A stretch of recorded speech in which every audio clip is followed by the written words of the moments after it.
And that, I remember there was. I mean, I could. I don't know what date it came out when someone said Hooper or what was it? Scorer. Scorer Hooper.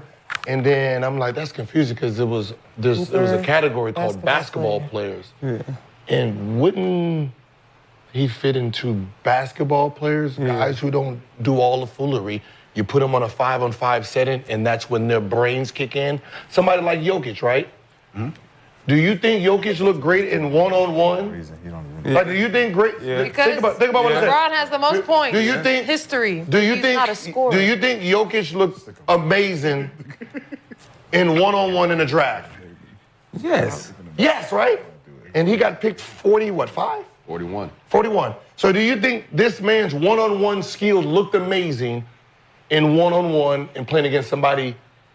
No, because he's a 5-on-5 player. That's a different. That's a basketball. That's a different player. I'm okay with that. But there's just guys that are just. You put them in a basketball setting, how they were taught basketball. This is how it is. We got 5-on-5. We got rip.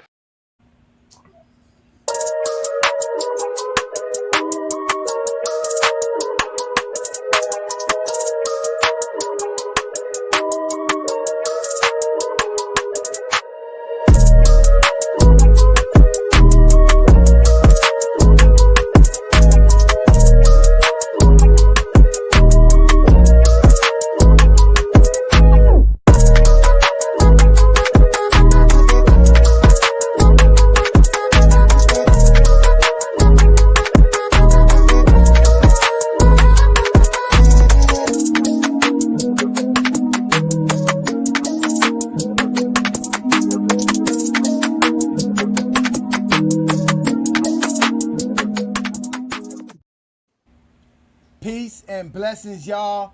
Welcome to the GOAT James Kingdom Show with B League and A Johnny. Y'all know we go live every Sunday noon to talk about the greatest players to play the game of basketball and the GOAT of basketball. So welcome to the GOAT James Kingdom platform, ladies and gentlemen. Hit that like button, hit that subscribe button, become a member of the channel. As you guys know, we talk about the game of basketball like none other here. Thank you for everybody who already supports us. We're also going live on our IG accounts as well as our Facebook group. So shout out to everybody there as well. Thank you for joining us on another great Sunday afternoon. We got our normal panelists as well. Shout out to you, King John. Thank you for joining us. What's good, brother? All right, no doubt. Shout out to you, T Perfect. Thank you for joining us. You know T Perfect is in the building. Shout out to you. And obviously we got my boy Craig Kings in the building. Shout out to all you gentlemen. Thank you for joining us again. And as we do it big, like we always do it here in GOAT James Kingdom. Ladies and gentlemen, we are going live as well on FYF platform. So shout out to Lamont and everybody over there on the FYF platform. Y'all make sure to subscribe to that channel as well. If not, hit that like button, hit that subscribe button. But today's show, ladies and gentlemen, we're going to talk about who's the greatest offensive player of all time. So we're going to have a great show. B. Lee, I know you in the background chilling, doing your thing. What we got for these folks? Peace, brother. Thank you again for having a great show for us. What you got for us today? All right, what's good, everybody? So we're just going to talk about who's the greatest offensive player of all time, which includes everything on the offensive end, not just scoring. We all know Michael Jordan averaged the most points. LeBron James produced the most points. But what about the assists, the playmakers? There's more to just being an offensive player than just scoring. So I'm gonna go around the table. So I'm gonna start with Craig. Craig, give me your top 5 offensive players of all time. Okay, Mike, Braun, Wilt. I will put Magic in there. Mm-hmm. I got one more, right? One more, yep. Yeah, one more.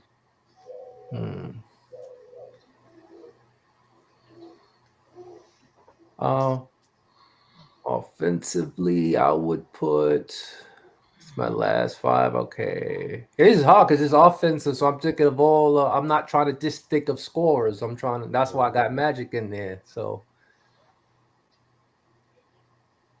we can come I'll back. put Bird. I'll say yeah. Bird. Yeah, Larry Bird. All right, Bird. Good. What about you, Travis? What's your top 5? I mean, if it's not just scoring, then obviously, I'd say Magic. LeBron, Shaq, Durant, and I mean, like someone like Elgin Baylor, probably. Okay.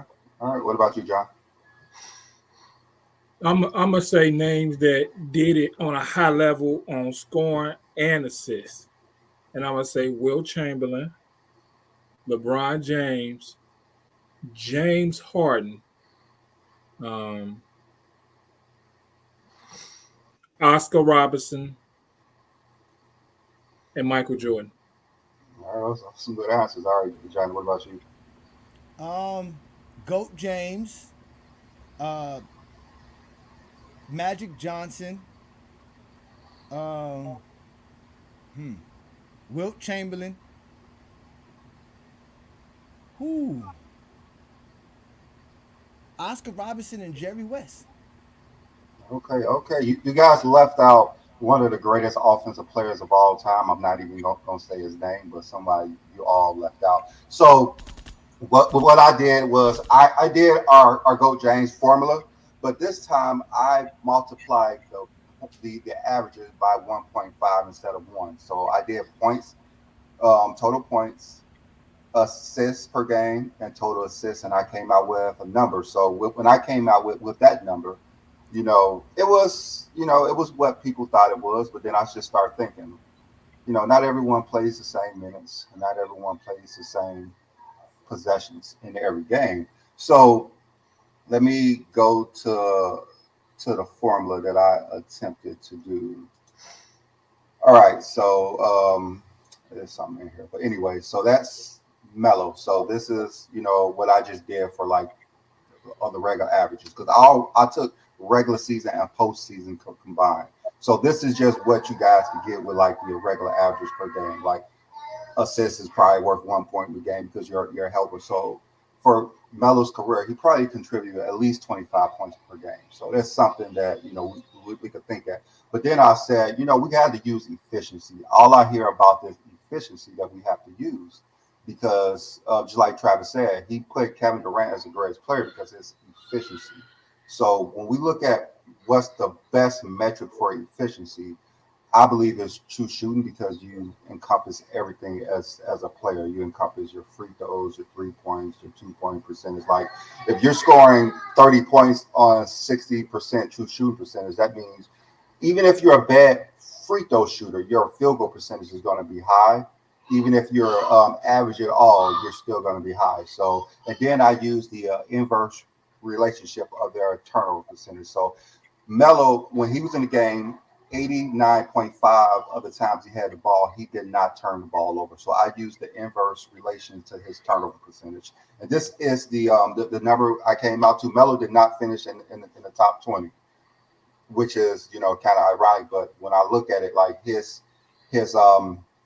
assists, his production on the offensive end was not greater than a lot of players, which we could probably name at least 15 players who had better offensive production than him. And then, I said, okay, let me go a little bit further. Let me go to per 36 minutes. Like this is just the total production for your career, regular season and postseason included. So you use points per game, assists per game, you come out with a number. So you guys can just figure out in your head like who may have came in number one with that, but I'm not going to tell you. So yet again, I said, okay, let's go to efficiency. So how efficient was these players during that time where they're per 36? So let's dive a little bit deeper. Make sure everyone plays the same minutes because we'll average 50 points a game on 48 minutes, but he's not going to do that in 36. Most players are not playing 48 or even 36 minutes a game, but that's about an average for like a star, 36 minutes. So I say, okay, that's a start. So let's go to per 100 possessions. Everyone has the same possessions. What is their production in those games or in that scenario? And then, like I said, the same thing with the efficiency. What is the efficiency of those players during that time? So that's how I accomplished everything. And then, of course, we did career totals and everything. This is just our regular. So I did the points per game times one, total times. I mean, averages 1.5, then totals and all that. Just like I said at the beginning. So I came out with a number for that. So those are all the formulas that I've been trying to digest and put together for the last 2 weeks, because I know we were doing this offensive player of the game, so I could see what player is number one in these things. And I'm gonna just let y'all know it's not always LeBron. It's not always LeBron, and it's not always Michael Jordan. So it is when you see it, is going to be like, all right, this doesn't make any sense, but it's going to open your eyes to how productive some of these guys were when they were playing the game of basketball. It's going to be a complete shock. So we are going to play a game. I need 2 more people to join in. I'm going to ask Ishmael, and I'm going to ask Sturdy. So I'm going to put up the link for both of them, because I need 6 players to actually play this game. So I'm gonna put up the link for those 2. Whoever clicks on it, I'm just gonna add those 2 players to this game. I probably already know the answer. I'm pretty sure you think you do, but Ishmael with the you don't. casual I know the picks already, answer. though. I know the answer. I already know the answer. I can't wait. Yeah. And Everybody mind think you, they I actually don't know. know the answer. Brandon I is haven't surprising talked me. to him He at hasn't all. told. Yeah, exactly. Brandon ain't tell me nothing. I don't know nothing We right supposed now. to believe that? Y'all gonna run the show, not talk to No. each other? We supposed to believe No. that? I don't tell anybody anything. I don't tell Johnny anything about In no what I'm way, doing. hell, you I be a don't host. tell Not y'all what talk I'm to each other. doing.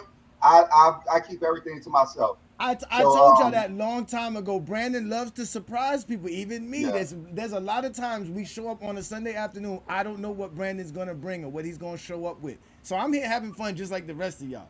All right. So yes, this is what we do here in Goat James Kingdom. Go ahead, Brandon. So I need Ishmael to join on.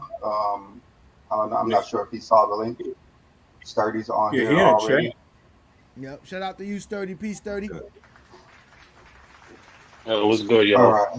What's good? Okay, that's Ishmael right there. So I'm gonna have to give you guys a number. So let's try to put this in order. So Johnny 1, John 2, Sturdy's 3, Craig 4.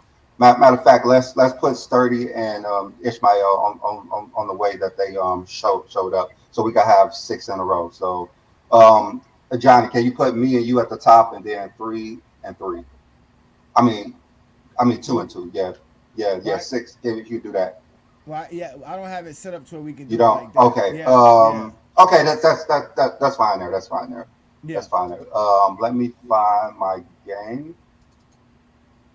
I got to send you this, Johnny, because We can actually do this. If you want to do it this way, we can do it this way. We can have some fun.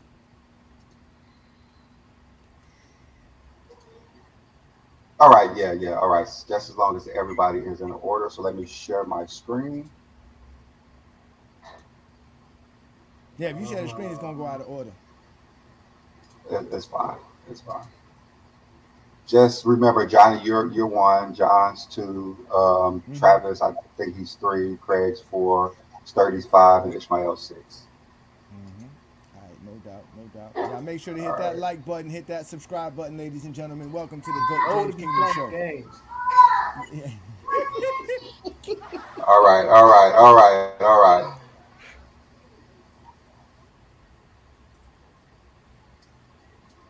Uh-oh. It's a real game. We got to press game start. Player What? 1. I'm player 1. Okay. Jeopardy? Yep, there is a Jeopardy game. Oh, my God.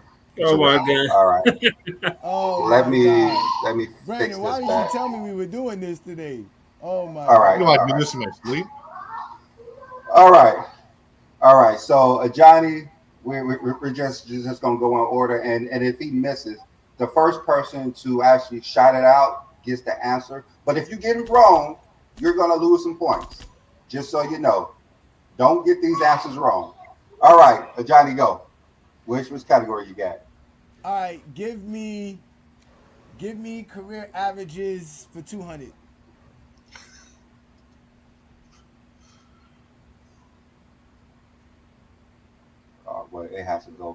this thing first for some reason.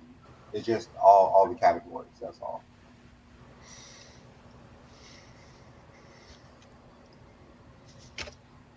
Brandon really surprising us today with this Yeah. one. Here we go. All right. For 200. Okay. For 200. All right. For averages, which player finished fifth all time for career averages? In career averages? Yes. Remember the one that I did? I showed you the formula how I did it. Yes. So you talking about who you have to finished? remember it. Okay, not who has Who was the fifth all-time best with your career averages? Yes. Career points per game, career assists per game total. Oh, that make it more difficult right there. But that changes. Okay. Career points per game. What you say? Career points per game. Points and assists combined. Assists combined. Yep. Who finished fifth? All right. You got 5 more seconds. Shout out a name. Magic Johnson. Magic Johnson. That is wrong. You lose 200 points. All right. Who wants to shout out the answer? Who wants to shout the answer? Anybody can do it. Can we see the list? I'm trying to remember. No, you cannot see the list because that would give you the answer. You just have to think who should be fifth. Michael Jordan. Michael Jordan. That is wrong. So John, you lose 200 points. Are you guys done? You want me to reveal the answer? Jerry West. Yeah, you got to reveal the answer. These are all that is wrong. This is based off your formula.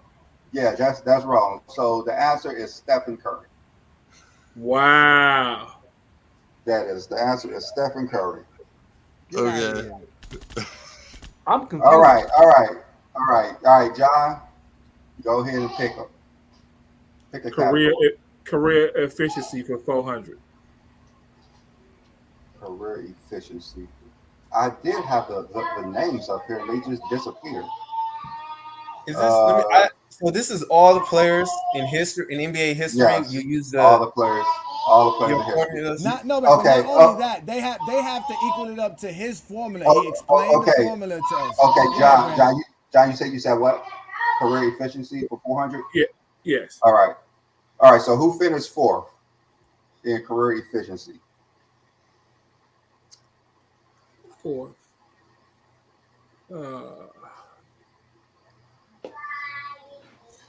I'm gonna say Steph Curry. That's close, but that's wrong, buddy. You said who wants to shout out the answer? Who wants to shout out the answer? Okay, I'll try. Shout it out. Anybody can shout it out. It's James Harden. James Harden. That's close. James Harden finished sixth. Are you talking true shooting? I'm talking efficiency with true shooting and turnover percentage. Listen, I ain't even cleaned my glasses this morning. I don't know what I seen 10 minutes ago. Joker. I'm not going to penalize for this, but I forgot to tell you the players have to play at least 900 games total combined. Oh, see, man. Oh, come on now. Now you say that. Come on now. Now you say that. Now you saying that now, man.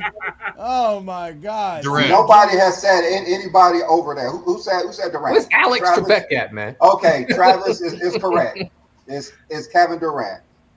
It's Kevin Durant. Yeah, baby. All right. He played 900 games? Oh, he was supposed to be playing over 1,000 games. He played over 1,000 games. All right. Travis is in the lead. All right, Travis, it's still your turn. Which one you want to pick?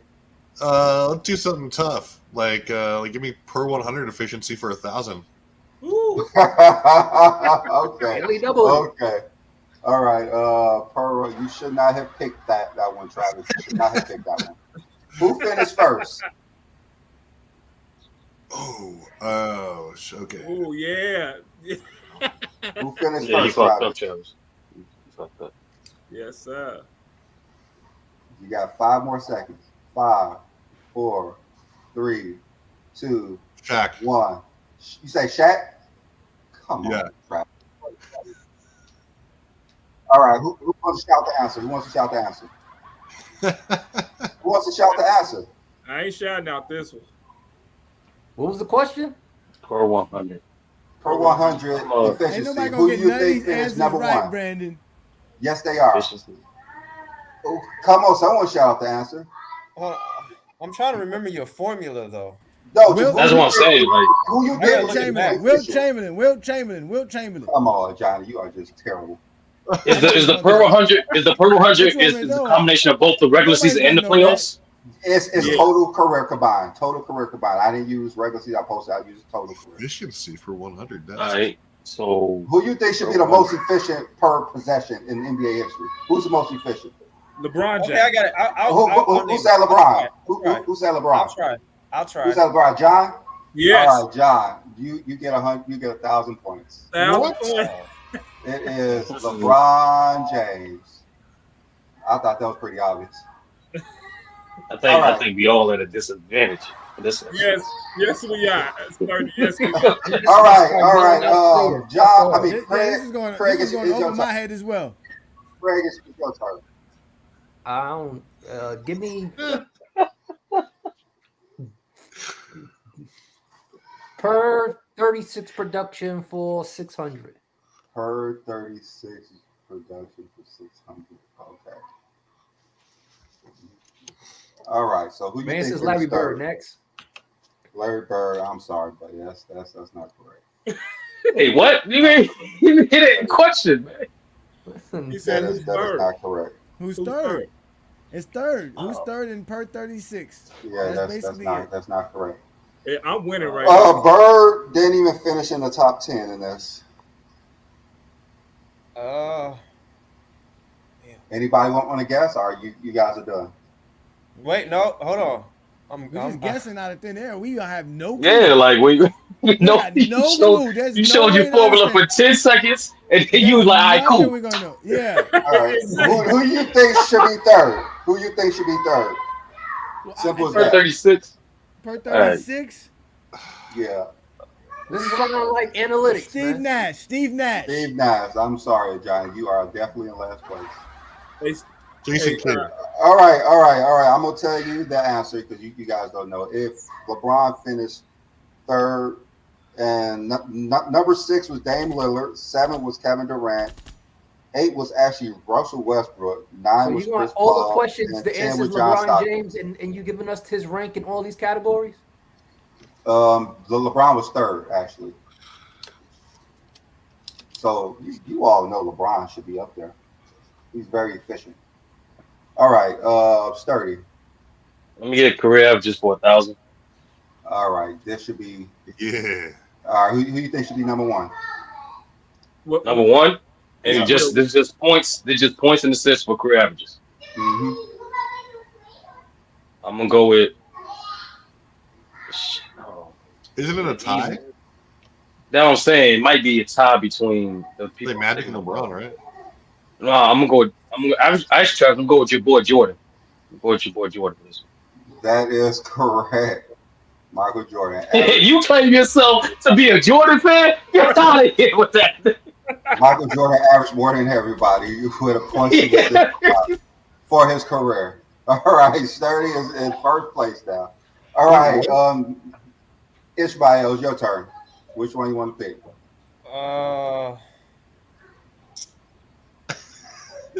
Damn. Did we already do per 100 production 1,000? Did we do that already? We haven't. Okay.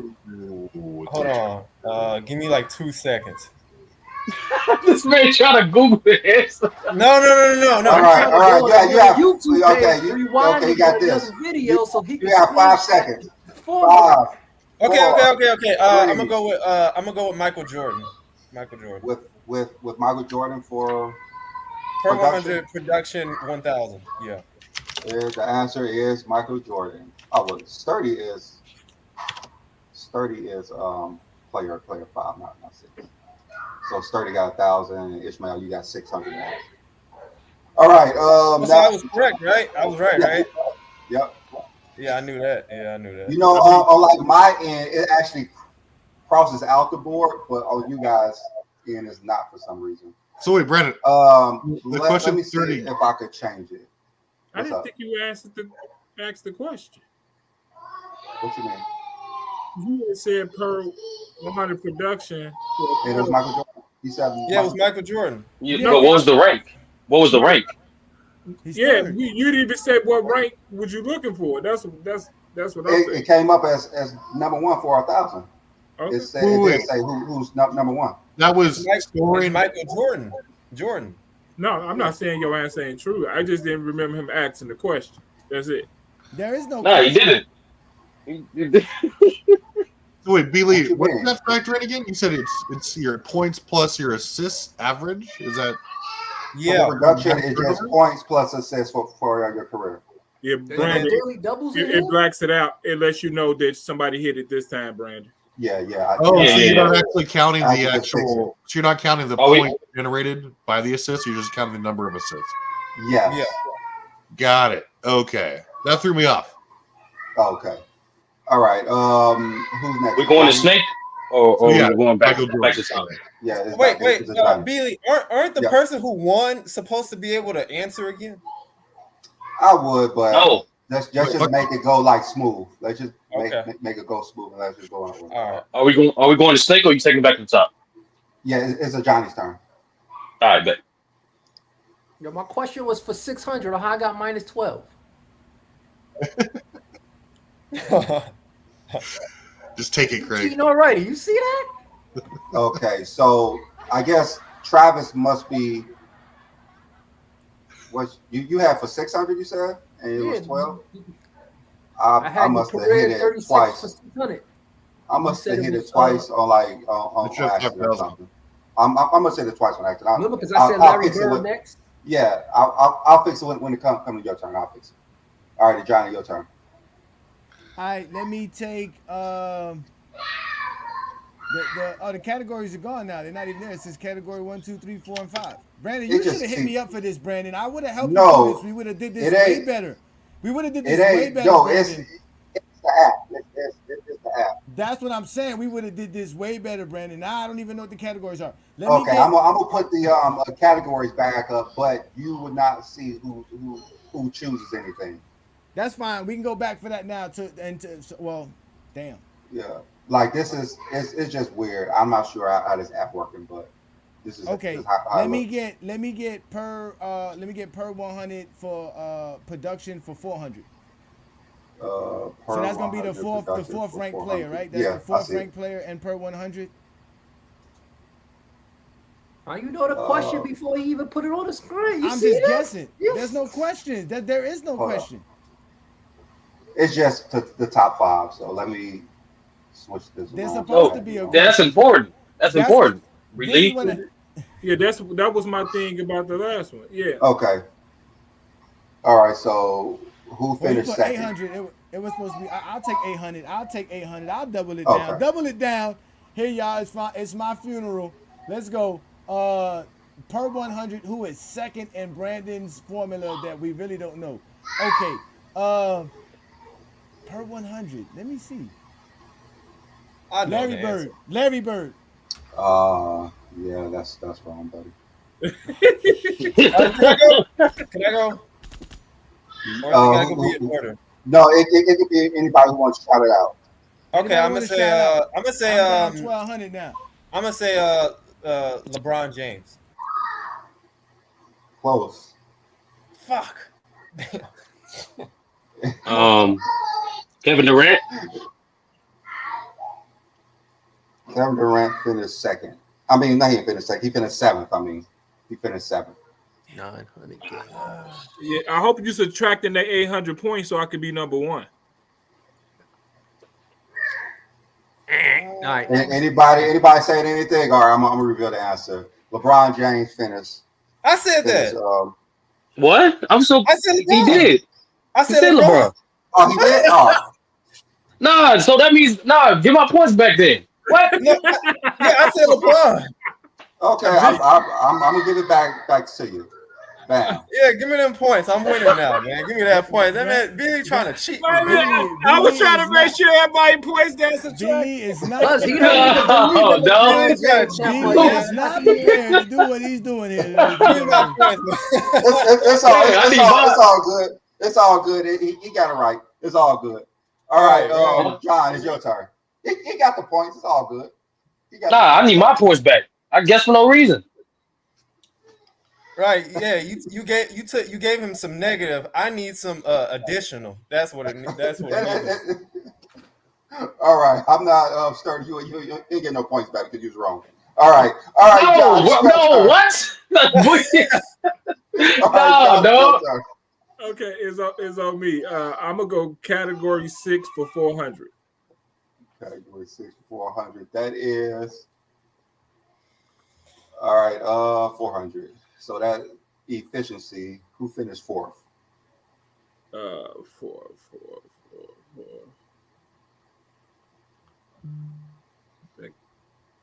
No, it's all kind of. Was it Steph Curry? No, it wasn't. Finished fourth. Anybody want to shout out? Or are you guys done? All right, I'm gonna just tell you, it was James Harden. He finished fourth in 100 possessions efficiency. What did Steph finish? I can't tell you stuff because he's in the top 5. All right, cool. How many questions we got left? Hey, whoever want to guess it right, you can. So that's what you should have did. If it's about the top 5, you should have gave us the top 5 in each category. So we were sitting here looking stupid, spending 20. It is top 5. It's top 5. I just said that it's top 5, and even the question says. So who's the top 5 in each category? All right, so Travis, it's your turn. Which one you want to pick? Let's do category 1 for 800. All right. Who finished second in career averages? So that's points plus assists.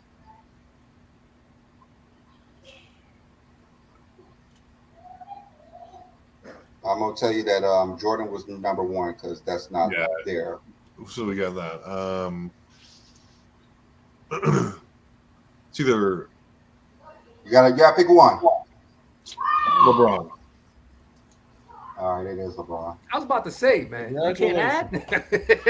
I was going like he was literally tied with Magic, right? I'm like, okay, if Jordan averaged 30 and 5, no. Magic finished 6th. No, you're right. Because we're just doing the sheer point. Okay. Yeah, he finished. I was gonna say Will Chamberlain. So that's PER. Then we're talking about. Will Chamberlain did finish. No, he didn't make the top 5. Yeah, he didn't make the top 5. Okay. He was a ball hog. Yeah, his playoffs kind of hurt him. All right. Who is it? Whose turn is it? It's on Craig. All right, Craig. I need to fix your points when we finish. You're only at minus 600. How many? Okay. Dang, okay, I'm gonna do career averages for 600. There's only career averages for 600. Okay, who finished third? I think he kind of gave the answer already. What happened? Oh, No, who's finished third? Okay. Who the hell finished? Wouldn't it be Steph Curry? Nah, you got to stay at 12 minus 12. Larry Bird. All right, Let me you should never shout out anything. Jeez. Damn, man. Okay, are you guys done? Let me get Jerry West. Jerry West. It's not Jerry West either. That's bullshit. I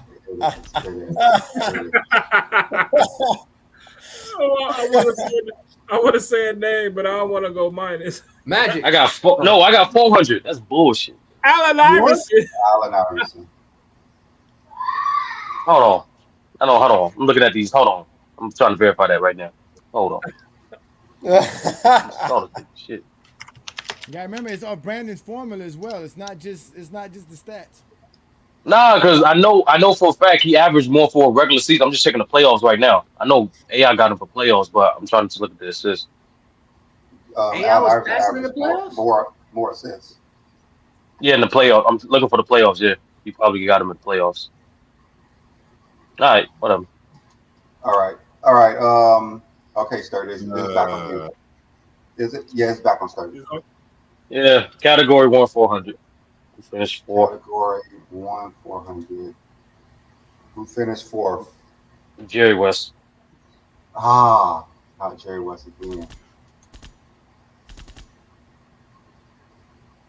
That wasn't the answer? That was the answer? That was not the answer. How's that not the answer? Something ain't right. Something ain't right. Carmelo, nah, Johnny. What's his name? Oscar Robertson? It's not Oscar Robertson. Right. Okay, I'm gonna just. What names have we come used on, already? Travis. I'm trying to not have no one say nothing. People keep shouting out Dame. It's actually Damian Lillard. What? Wow. What? Yes, Damian Lillard. Who's gonna guess Damian that? Lillard. Nobody. He played 900 games. Nobody. Yeah, that's nothing. He played 9 games. He played over 900. He played 840. That ain't 900. He didn't even make the criteria. 65 postseason games. So he's right at 900. He's like 900. Oh God. Oh, now it's bro. You made it seem like it's 900 regular season games. You said combined, bro. Yeah, I told you it's combined. I told you it's combined. It's combined. It's combined. Yo, that's wild. All right. Yeah, because we all say Dame Lillard if we know it's combined. I told you it's postseason and regular season combined at the beginning. You did not. Right. You got to clarify that at the beginning, man. You can't just say, 900 games, and then, man, what up? All right, Sturdy. I mean, not Sturdy. You just had it. It's your turn. Man, this is hard, man. I know. He keep changing the rules, Ishmael. Yeah, it's the same rule. It's the same rule. I'm trying to think. No, every question you asking us. Nobody's gonna know the answer to these questions, Brandon, because it's your formula. This is not like questions we're supposed to know. Of course not. But even Johnny, when we try to adapt, it's something new. That's the point of Jeopardy, Brandon. That's the point of Jeopardy. It's your turn. Wait, what's category number 2 again? What's that again? Category number 2. This thing has went all bumpers on me. So it should be per 36 by production, I believe. No, okay, it's career averages by efficiency. Oh wait, that's category number 2 is career averages by efficiency. Yep. Oh no. Okay, which one is per 36 by production? Where is that at? That's 3. Have we done 1,000 already? No, we have not. What names have we used yet? What name was that? I can't tell you that. Okay, no. For okay. No. I can tell you that. Let me go find it. By production, that will be LeBron James. The right answers only. Okay. So I'll do. Hold on. What's the question? Okay. Yeah. I'll pick category 3 per 36 by production. 1,000. Don't he got to ask the question? Okay. Okay. So who finished first? I would say Michael Jordan. Wait, I did this question. No, hold on, Johnny. That's my first question. Production. What's going on, man? Per 100 or something.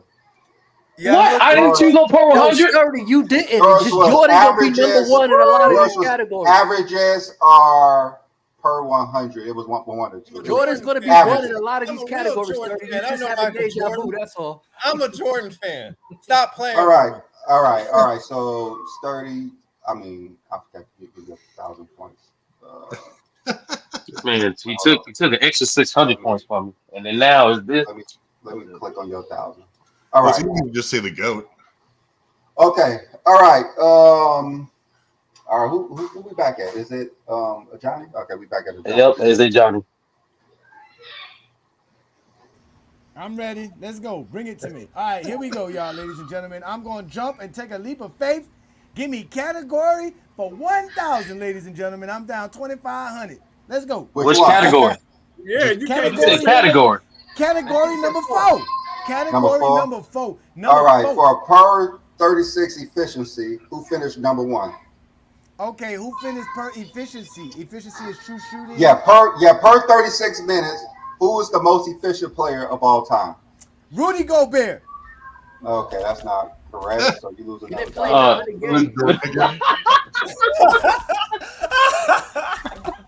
All right, who else shot it out? Let me get Steph Curry.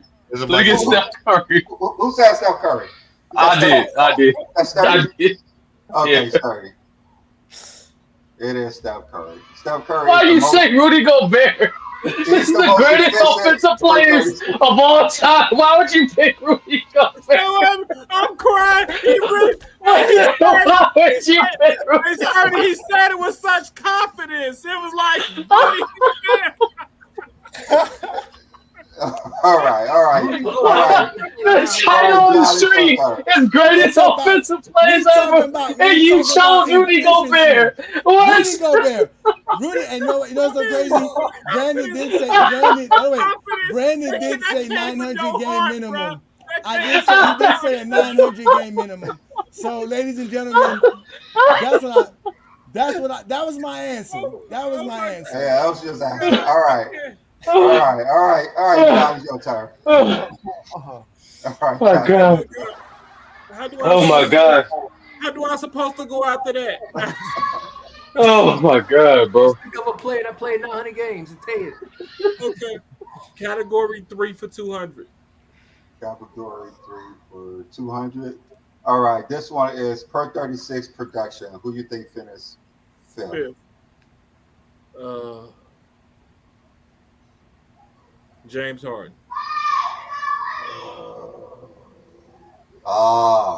Close. That sucks. Real close. All right, who wants to shout it out? Anybody? 5, 4.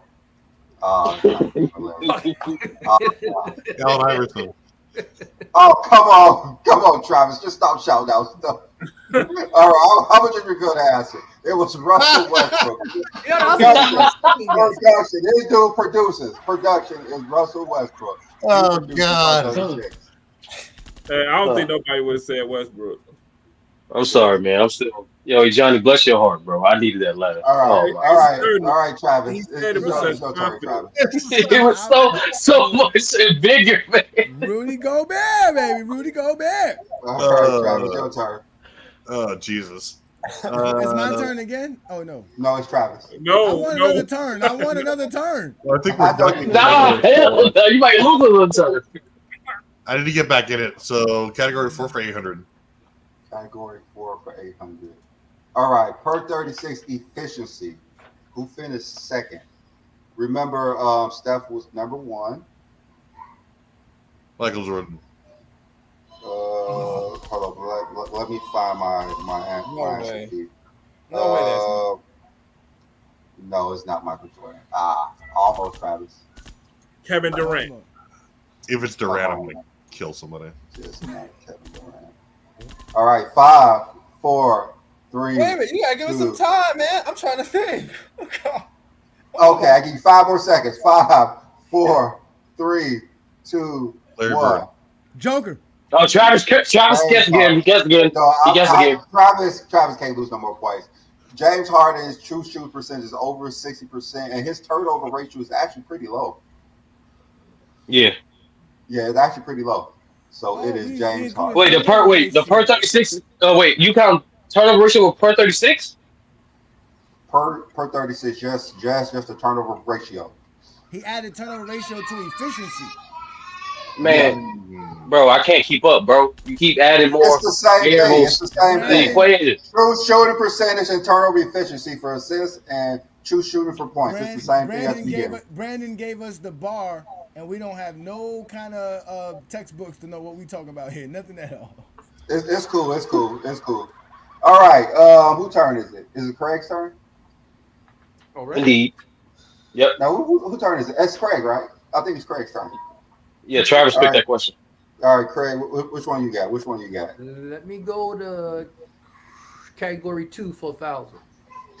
All right. So who is career averages by efficiency? Who do you think this is? Didn't we answer this already? No, we did not. It was per 36. It was per 36. Career averages by efficiency. Okay, so it gets Total career. Who do you think is the most efficient with points and assists? the most. So it got to be between Jordan and LeBron because they in the other one they was 1 and 2. So I would say LeBron a little bit more efficient in that space. So I'm gonna say LeBron. All right, it is LeBron James. I was going. Hey, if he said Michael Jordan, I was going to scream LeBron. No, I know because it's based off the other answer where Jordan was 1 and LeBron was 2, but now it's efficiency, and I said LeBron's a little bit more efficient than Jordan, so it had to be LeBron. Jokic is going to come for that in a couple of years. Don't worry about it. All right. Well, he's almost at 700. I think he's at 700 games. He got 200 more games. I'm just glad you didn't. All right. I'm just glad you ain't say Rudy Gobert. Okay, all right, Sturdy, your turn, Sturdy. Let me get category 2 for 800. Category 2 for 800. All right, who is second? All right, it's between these two guys. So, who you picking? I'm gonna go with Curry. I'm going with Curry. Curry, no. Jordan. Damn. Craig answered it. It's Jordan. It's too late. Craig. Yeah. It was between. I figured that. It was between him and Jordan. I'm like, we talking about efficiency. Jordan Curry like a way better shooter than Jordan. I said Jordan at the same time as Craig. All right. This is for that's just for career averages. So we know Steph Curry doesn't even play 36 minutes a game, and Jordan plays almost 39. So Jordan has more. I think Steph Curry's like 34. So Jordan played almost 5 more minutes. So it's gonna be Jordan because that's his production. All right, Sturdy, it's your turn. I'm just picking. Right? That's a question. That's like Johnny. Oh no, it's Ishmael. It's Ishmael. Oh right. All right, Ishmael. Go ahead and get something easy so you can stay in front. He trying to Google the answer before you ask you the question. Yes. Is he in there? Ishmael, you there, lady? Let's go, Ishmael. Right, my bad. Category 5. I was on mute. Category 5 for 200. All right, he's trying to make sure he don't lose this lead. Per 100 possessions by production. Who you think is number 5? This is a guess, but I'm gonna say John Stockton. John Stockton. Let me find my key. That is. Google can't help him. Brandon don't per 100 production. No, that's not John Stockton. John Stockton didn't finish in the top 10. Wow. Okay. Which Sturdy will already know that. Yeah, at this point. But it's per 100 is different. Yeah, it is. Because but he don't really score that. Remember a good chunk of his career is in the 90s, and 90s had less than 100 possessions a game. That's the thing. Like, y'all have to know. It's everyone has the same possessions in here. So per 100 possessions. I'm gonna go with Dame Lillard. Dame Lillard for number 5. Oh, he finished 6th. Harden. Damn. James Harden. Close. Craig. That's real close. I got one. Chris Paul. Let's go. Chris Paul didn't finish in the top 10. Oh my God. All right. 5. James Harden's close. 3. Westbrook. 2. Okay, Westbrook it is. Come on, man. All right. All right, that was how is Westbrook and Harden that close for you to say Westbrook? Nah, you'd be surprised. No, Craig, you'd be surprised though. Like they production is relatively they're same. almost identical. Identical. Just a few points separate them per 100%. They're almost identical. But at this point, if you say James Harden and he said you're close, just say Westbrook. Yeah, I figured it. The only thing is Harden is just more efficient. Yeah, you'll never see Westbrook on these efficiency charts. Believe that. All right. So whose turn is it? I lost. No, it's Johnny. It's my turn. My turn. Oh no. What you mean? Oh no! Listen, man. You got everyone wrong. That's why, baby. I'm throwing all the chips in here. Okay, which one category it is? 6 for 800. Category 6. All right. 800. Per 100 possession efficiency. Who is number 1? Number 2. I mean, number 2. My bad. Number 2. Who's number 2? Per 100. We already did 100, I believe. I mean 1,000, and that was LeBron James. So who do you think is the second? Michael Jordan. A few points is not going to get you up there, buddy. All right. Who wants to shout out the right answer? Kareem. Kareem? No, that's not Kareem. That is not Kevin Durant. Kevin Durant finished 6th. I like Ishmael. I'm gonna take a chance. Let me get Oh, Curry. y'all didn't laugh Curry. at Michael Jordan. All Michael right. Jordan wasn't Steph an Curry. outlandish statement. Nobody laughed when I said Michael I got Jordan. that right. Just I said. Wait, I said that. now. I said that. I said that. I said Steph Curry. Get out of here. You did? I said Steph Curry, Greg. I didn't hear you. Brandon, is this true shooting or like effective? Okay.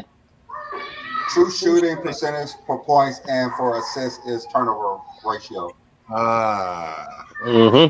Curry got more assists. Curry got more assists. I'm giving you guys both the points. Yeah, Kevin Durant's assist hurts him. All right, John. I ain't seen not one daily double. Don't worry, I Category. add that in because that's too complicated.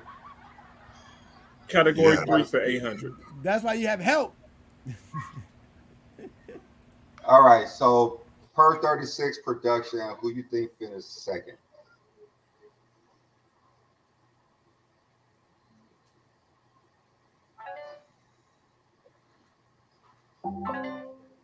Is he froze? Michael Jordan. No, Michael Jordan finished number 1. LeBron. Who Did said you? LeBron? I said it first. I said it first. I definitely said it first. We can go out the tape. We can go out the tape. I said it. We can go out the tape. Both of you guys said it? No. He gonna lose points. You gonna lose points. I ain't say nothing.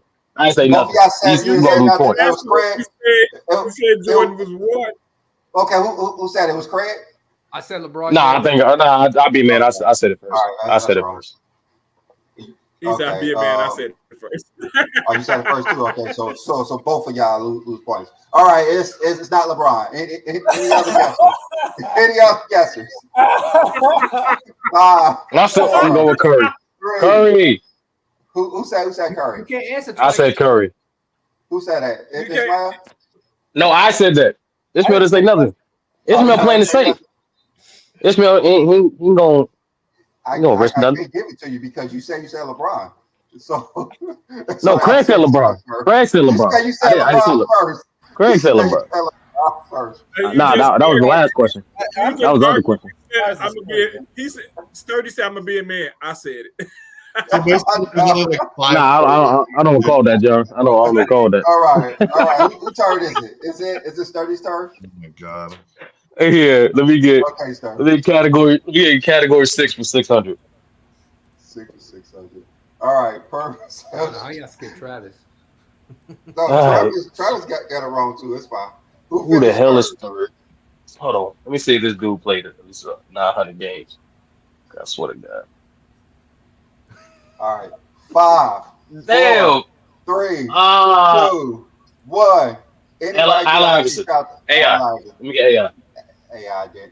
Oh heck no! Efficiency. Come on, AI? No. Come on. You say AI with efficiency? Yes, man.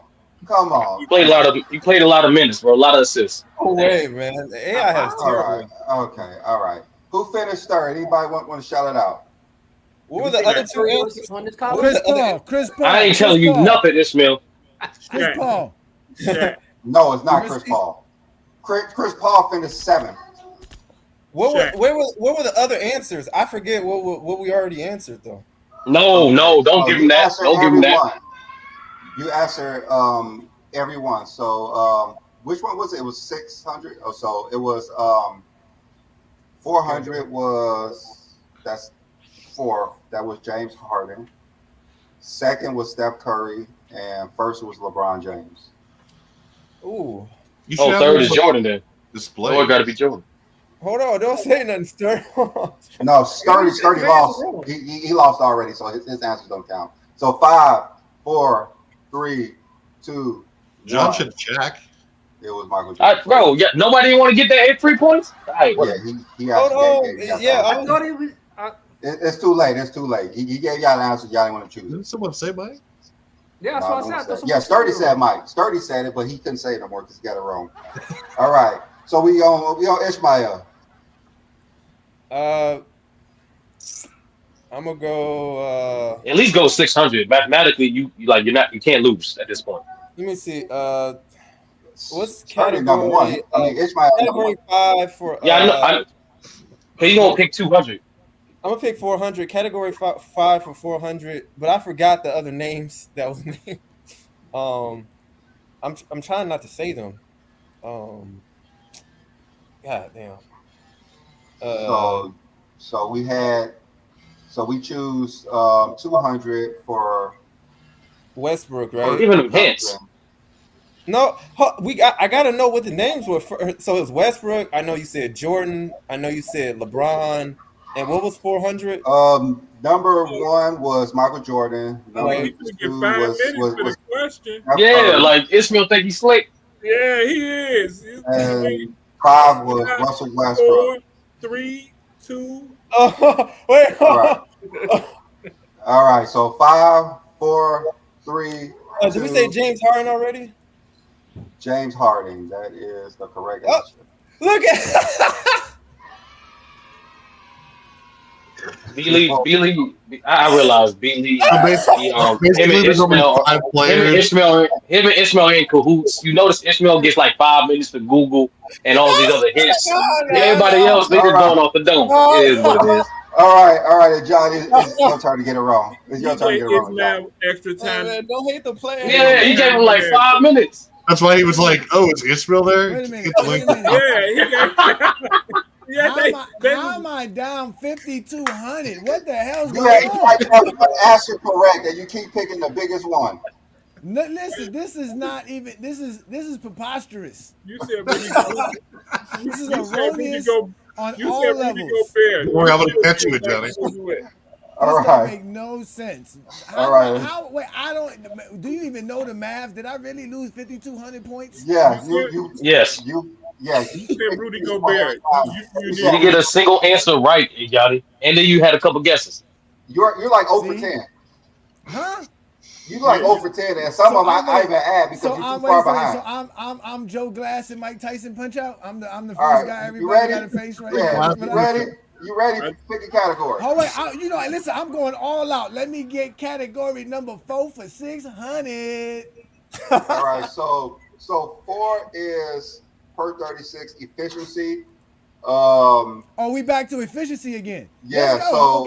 Okay. So number 1 was Rudy Gobert. Steph Curry. Okay, Steph Number Curry. 2 was DeAndre Jordan. James Harden. James Harden. So you're choosing who's third? Who's the third? LeBron James, the GOAT of basketball. There you go.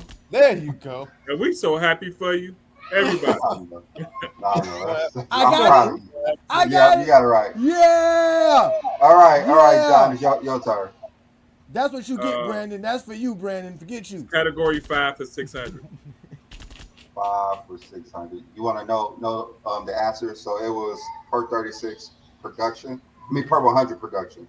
Let me find it.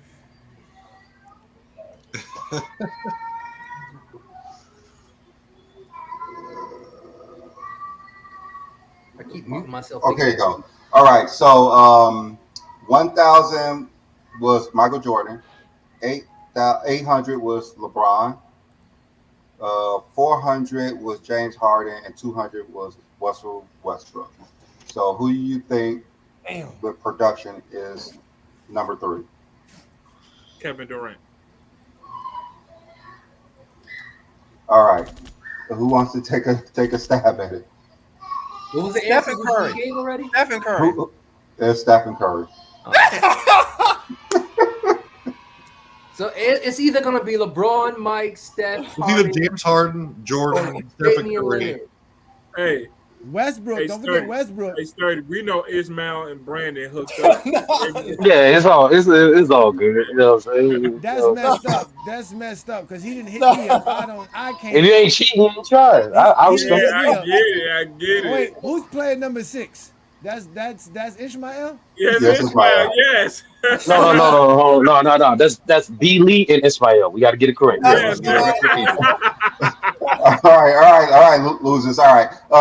Who's next? Is it Travis? You I can't think it's even Travis. had 6 controllers on the PS4. What is this? We can't even play with 6 people. We should be playing All right, Travis, it's your turn. Which one you got? Oh, Jesus. Make it stop. Yeah, category 2, 200. He said make Category it stop. 2 for Horrible. 200. All right. Career average by efficiency. Who is number, 5? Okay. By efficiency. Yeah. Luka got 900 games. Yeah. Nope, he doesn't. I only think he Luka got do not 300. got 900 games. He don't even got. He got like he just reached 400. He like got 480. Number 1 was LeBron. Number 2 was Jordan. Yeah, so so it PER. got it. Come on, who's answering? Because I got the answer. It's I know Travis. his answer. It's going to be 5, 4, 3, 2. Wait, wasn't that Durant you talked about? No, it wasn't Durant. All right, It who wasn't wants to shout it out? Who wants to shout it out? Stephen Curry. Curry again. Curry. That's wrong. All right, Oh, 5, God. 4. Lillard. Dame Lillard. Dame Lillard. John said it first. I said Lillard. Lillard. No, I think. Why is John looking at a phone? John, you are cheating, sir. This is not even fair. John is over I here. was told if you ain't cheating, you ain't trying over here. Oh my God, this is not. Y'all even gonna fair. rewind back this episode and see I said a lot of these right I mean, answers we are first. doing this for no reason because obviously Ishmael won. And I don't know what prize you're gonna get, Ishmael. You need to call Brandon for that prize. All right. Travis, it's your turn. We almost done. Sound like this. Category This 2 man got for a hat 600. already. This man You got said a what? hat already. Category 2 for 600. 600. All right. Didn't you answer the last one? What was the last question yours, Travis? Yeah, it was. It was. All right. So it's Craig's turn. No, Craig, you Come got on, this. Craig. Come on, Craig. I don't want this question. It's too late, Craig. It's too late. So we I get a free answer because this ain't so my question. we actually answered every. Let me see. I think we answered every one but the last 2. So number 1 was LeBron. Number 2 was Jordan. Well, number 2 is Jordan, and then number 5 was Dame Lillard. So who's third in career efficiency? You know who the answer is. Oh, that's Steph Curry. Steph Curry. It is. Yeah. At least And he didn't want to answer it. So he shouldn't get the points because he said he didn't want the answer. Well, But he did. It's all good. I forced an answer. I should get double the points because I didn't want this question. All right. It should be my a daily double right there. Daily double right there. I know There it you go. should. That's It right, should Craig. be. All right. All right. It is Sturdy's turn. Let me get category 3 for 4.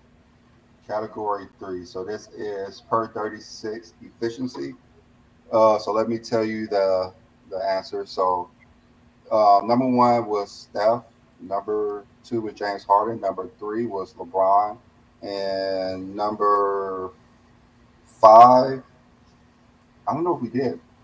Did we do number 5? Yes. We did. Number 5, yes, Mister. Yeah. I just don't like the statement. He said, "Want me to tell you the answer?"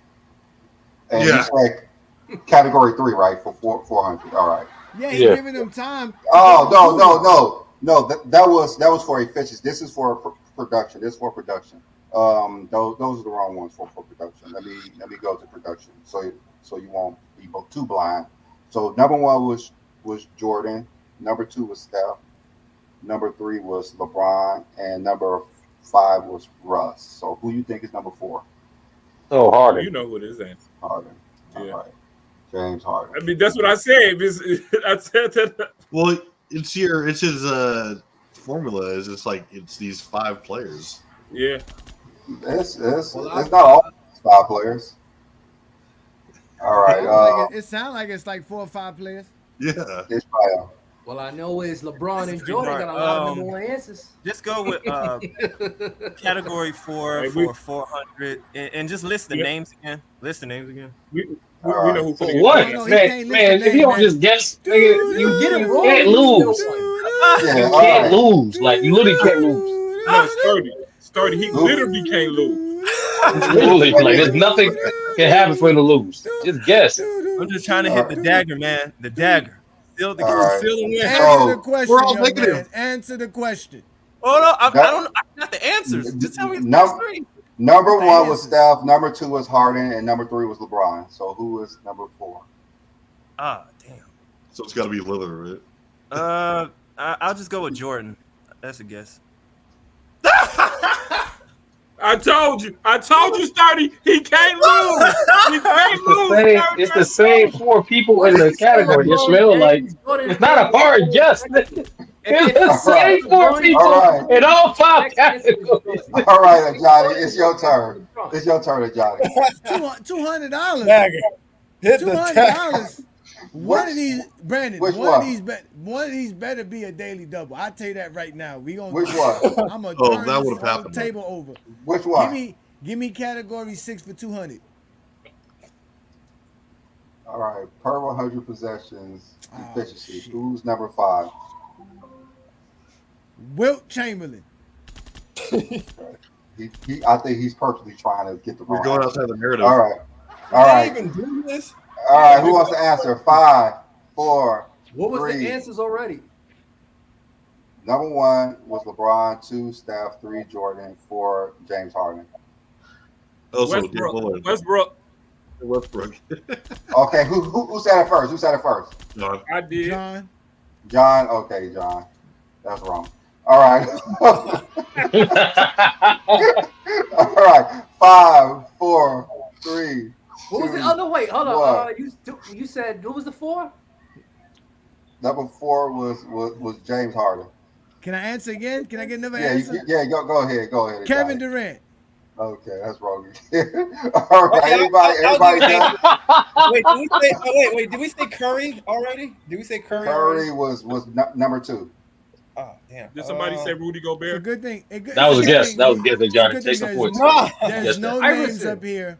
I'm not playing player Iverson? one.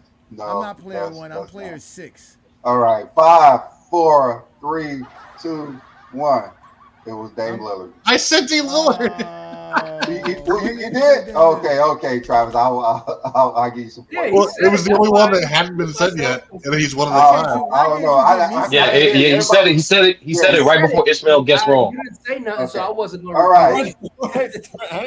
I was asking. All right. Okay, Johnny. This is yours. This is yours, Johnny. Go. Category What? 4 for 400. Who's per 36? Who's the most efficient? Oh, really, Brandon? Who's 5th? Who's your favorite player? So I'm gonna tell you. I'm gonna tell you. Why I It's keep number getting 1. efficiency? I don't know who's the most efficient person, but No- I will no- tell number you one thing. Steph.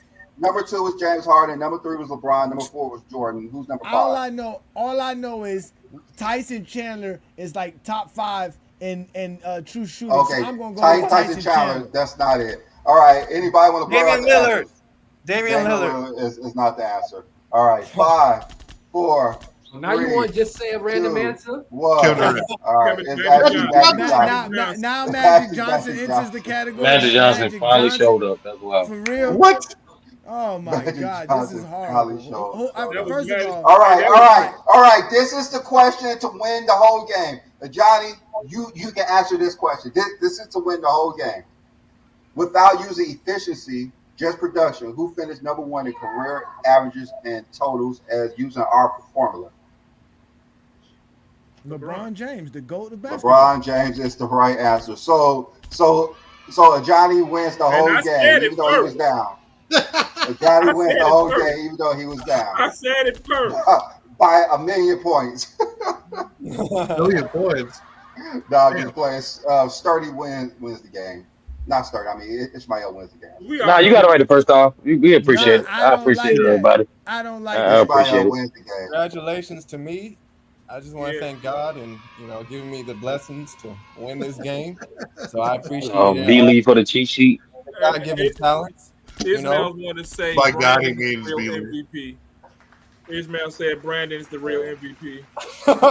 So Johnny was last place. Y'all just saying like if Brandon's the ref, and I'm just the player that's Listen, I winning. like the number 6. The number 6 fit. You notice right how he as a LeBron specifically fan. asked for Sturdy and Ishmael to come on the show? Yes, I know. And Mhm. then he Mhm. waited. He said, "Where's Ishmael at? It was Where's Nah, Ishmael?" man. There was a conspiracy arrived, Brandon. There was a conspiracy arrived. Brandon, you should have just said there was only 5 players or 5 So NBA players. No, So wait, you want to know? All right. You want to know why I got a lot of those answers? Is because I looked up before like a lot of per 100 stuff, Of and course. so you that's did. why I understood. I knew Jordan was stop. one of the best. You just said you knew the answers because You just Brandon be had. capping over there. All right. No, So man, I'm telling you, I looked into this stuff. all right. So this is per career averages with per production with No surprise. so those are the orders. Michael Jordan number 1. Yeah, of course. Go. I don't like advanced stats, man. Get this out of here. This is not Be back, advanced stats Greg. at all. They This exist. is not advanced at First This all. is PER. This is an analytical stat. This is a PER Okay. type of stat that you use This- different numbers to add and multiply, subtract, and carry the one. Wait, I No, thought man. I thought you agreed with our formula, Craig. I thought our formula sit well with you. No. No, this Yeah. is I you know I don't use no advance. Well, I don't use This no is this that. is just adding None of that career averages, PER, points no plus perfect assists. sticks, none of that. This is easy. LeBron James. Jordan averaged 30.6 points per game for his entire career, including the postseason. So this is just adding his points and assists. That's all. Okay. And we can see The that. G. So that's yeah. See the All two right, most so- players with the most I finals. knew Bird was top 10. How does Okay, that so wait. Yeah. So what the categories was? It was efficiency and production based on career, and then also per 36, per 100. Yeah, And what- averages. Okay. And Yeah, average. this So is that's just 6. So that's averages. 6. Okay. So Okay, so Michael average Jordan's the LeBron second James. most efficient. Him and Okay. LeBron almost neck and neck. That's why they're the 2 greatest. Okay. Per 36 is Michael Jordan. Steph was second. And LeBron was third. Harden fourth. Russell Westbrook was actually fifth, but he produced a lot. Go Russell Westbrook. All right, this is for efficiency. Steph Curry is per 36 is the most efficient player ever. Like he should really be in the top 10 of a lot of players because this guy is offensively. Yeah, offensively, he's. I guess if you listen to him as a point guard, he's the best point guard. I mean, we got. Dude, I have him ahead got of Kobe. Steph, Magic, Dame Lillard, Russ, Chris Paul, and John Stockton is right in number 2. Joe, he got a teammate on this list. He got 2 teammates on this list. He ain't no great one. All right, and this is per 100 per production is Michael Jordan. Per All 100 I know possession. is Jordan don't have not one teammate on his top 10. I thought know this was- football players so on it's this Go- list. Jordan Kingdom? It looks like Jordan's about to be the best offensive player ever. Let's go. Let's continue this. Let's see what happens. All right, this is per 100 per efficient. Michael Jordan dips down. Steph Curry's up there. We have to start Steph putting Curry. some respect on Steph Curry's And so name. is KD is up Why? there. He has 900 games played for real. Who, Steph How many Curry? games? Yeah, how many games Stephen Curry played? I mean, he's over 1,000. Okay. Yeah, he's played He like, was drafted The like dude is 36. The dude is 36. like Yeah, he 50. was drafted in 09. Y'all acting like he said Kawhi Leonard. He got like Yeah. 8 games total played. Stockton's top 10? Yeah.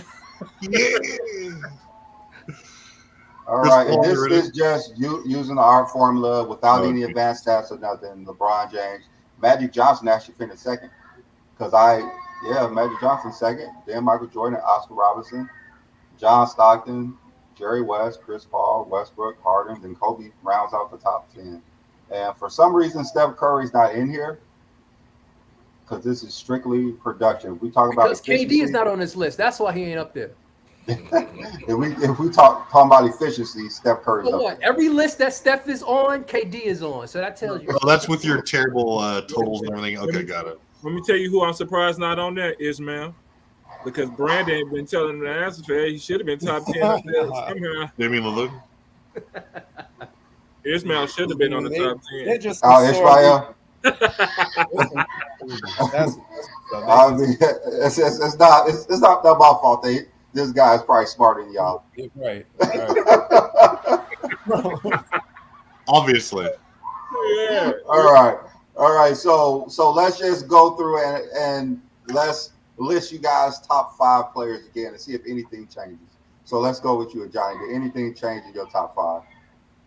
Knowing how efficient some players are and how productive some players are. No, just because offensively.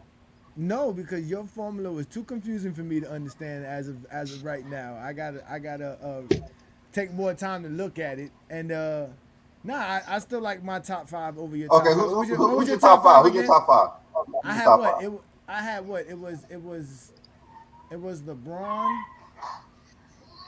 Man, you done made me forget now. After all I know because it's just changed now because you saw how efficient some players were. It hasn't really changed. It was LeBron. It was Magic.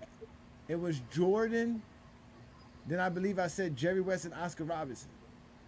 Okay. LeBron, Jordan, Magic, Oscar Robertson and Jerry West. Yeah, a lot of those guys don't fit in there. No, I'm going with assist guys and scoring guys. Yeah, that's the same thing I said. Yeah. That's what my list got. Wilt, Jordan, Magic, I'm and gonna Bird. show you. I'm gonna show you why I say what I say in a minute. Don't worry, but you did a good job, All Brandon. right. I appreciate it. All right. So the reason Oscar Robertson and Jerry West isn't in there because I couldn't use their there's no turnovers. There's no turnovers. 100 and there's no turnover. I actually could give them a percentage, but that wouldn't be fair. I got you. So I just left those two out. I got you. All right, John. Show your. No, oh wait, let me bring it back up again. The one person I needed to give more respect to was probably Westbrook, because I mean his production is crazy. Yeah. I didn't say Westbrook. I said Oscar. I did say Oscar Robertson there. And the one person, if you're gonna put Oscar in something, you need to put almost Westbrook in there. If you're just talking about production. All right. So you're staying the same. You're not changing anybody out. Yeah, man, staying the same. My production. Brandon, I would, instead of saying Oscar, because like you said, you could add some Oscar stuff in there. I would have added Westbrook. All right. I would have took. I had Oscar in mind. I would have took Oscar out because you said Westbrook. All right, Travis. What about you? Like, what would you change in your top 5, or would you at all? I wouldn't really change. I mean, like this is really just like look at the names. They're all like guards or passing forwards. Yeah. I mean, they're like like pulling the ball. So I mean, but like if you're just talking about production, like offensively, like that's great that you have like you're scoring and producing. Like LeBron's up there, obviously. I put Magic there, Jordan, sure. I have Shaq in my top 5 because Shaq led the league in field goal percentage 6 times from 92 to 03. And he was doing so like on ridiculous efficient, or he was doing so while leading like 18-25 shots a game. Like, I mean, was he always going to like have the assist numbers? No, but offensively, he was arguably like one of the tough, like the most dominant force we've ever seen. Especially like a teammate on the list, Kobe Bryant on there. Kobe. Like the only reason he's not on here. Like you told me he wasn't better than Chris Paul. Like, come on, or Russell Westbrook who shot like 40%. Like, no, Shaq's up there. I just don't think the big men get enough love when we're talking about offensively. But if we're just talking the raw assist numbers combined with that, then sure, these guys are up there. But all right, Craig, would you change anything in your top 5? I mean, I had Bird and Wilt as my outliers. That's not on this list. But the other 3 was Magic, Bron, and Jordan. But I mean, like you said, I would only change it because this made me about the assist and the points. I mean, Wilt got an assist title. That's why I said Wilt. So so that's why I put Wilt on the list. And of course, Bird is very efficient. Yeah, Bird's efficient. I was surprised that his shooting was lower than what I thought it would be, but that's just a different era. Well, Bird didn't play long like them, like everybody else here. He played 1,000 games total. What else Kevin Durant on this list? This is just only for production. So this is not efficiency or anything, just production. Production. Yeah, his assist this is assists. This is averages and totals for points and assists. Oh, totals. Okay, so that's why it's bullshit. Averages and totals, like I said, averages and totals. Bryant is not a better completely offensive production. player than Kevin Durant. Neither is Russell Westbrook, Chris Paul, Jerry West.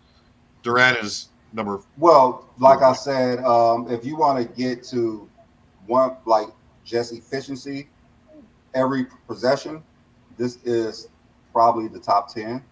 But if you want to do by production, you could do it that way. But Dame Lillard scored just as many points as Kevin Durant and just as efficient and averaged more assists and turns the ball over less. Are we sure about that, Damian Lillard? Mm-hmm. I haven't looked at Damian Lillard. I'm not gonna lie. I haven't either, but yeah, he's up there, and everyone left out Steph Curry. No one wants to put Steph Curry in the top. Left him out. 5, but yeah, no one said. But look Steph at Curry in this. the top 5, This man. whole list, everybody played with each other except for Kobe and Jordan. Like, what the fuck? It's like one.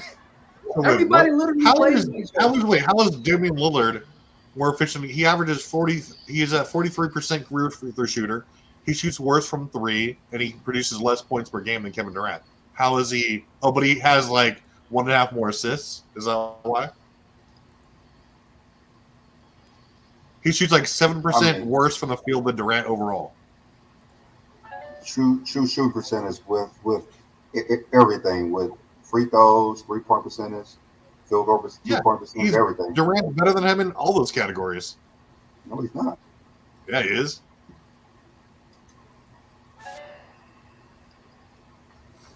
He's better from 2. He's better from 3. Field goal or free throw percentage, it might be like a tie. Yeah, he's definitely better in true shoot percentage. Only Steph Curry shoots higher than Kevin Durant. No. But, yeah, I mean, I'm like Dame Lillard compared to than Kevin Durant. But you said he's higher than Durant on all these lists. He is for efficiency and production. I don't understand how that could happen. The only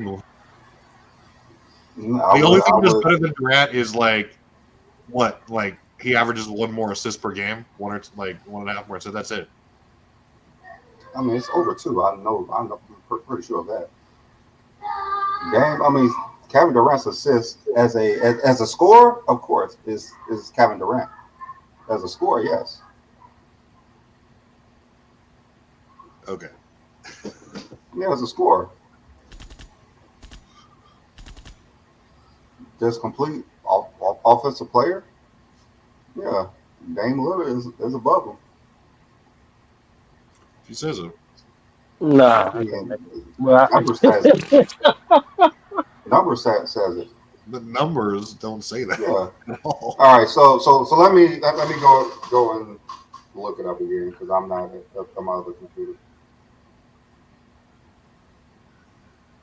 The thing is, like, my own thing, I'm not denying the numbers. I personally don't go by per possessions stats because they're not observatory stats. They're more projective stats. So they're more like if this player would have kept his pace up in this particular condition, that he would have done this. And it's not really an accurate thing of what players actually do. There is no correct answer other than just using complete production. But yeah, right, and it's Peter, like Peter, go to the beginning of the show, Peter, and you can figure out the formula. It would be a little bit too long to go through it. These are just different formulas that we use. Again, everything that we use as far as a formula in GOAT James Kingdom will be predicated on the greatest accomplishments. So that's how we do all the formulas. So that's how it is. Basically, you're going to be graded off of your points per game, your efficiency as far as your true shooting, field goal percentage, and as Brandon said, your turnover ratio, things of that nature. So you just watch the beginning of the show and you'll get the answer to that. That's just for our formula, but for 100, I just used their set for production. I just added their points and their assists. Yeah, points per possessions. What it is like Sturdy is right. To me, it's like a hypothetical, or it projects like what you think a player is if you give more possessions. But the thing is that it exaggerates a player's stats if they played in a time or certain time frame where like the era is a much slower pace. And so it's like if a person scores more points, like for example, scores more points than You less. guys are just making it too much. If it's just 100 per possessions total in one game, one player will have this, one player will have that. It's not a Yeah, the problem is every era don't have 100 possessions in it.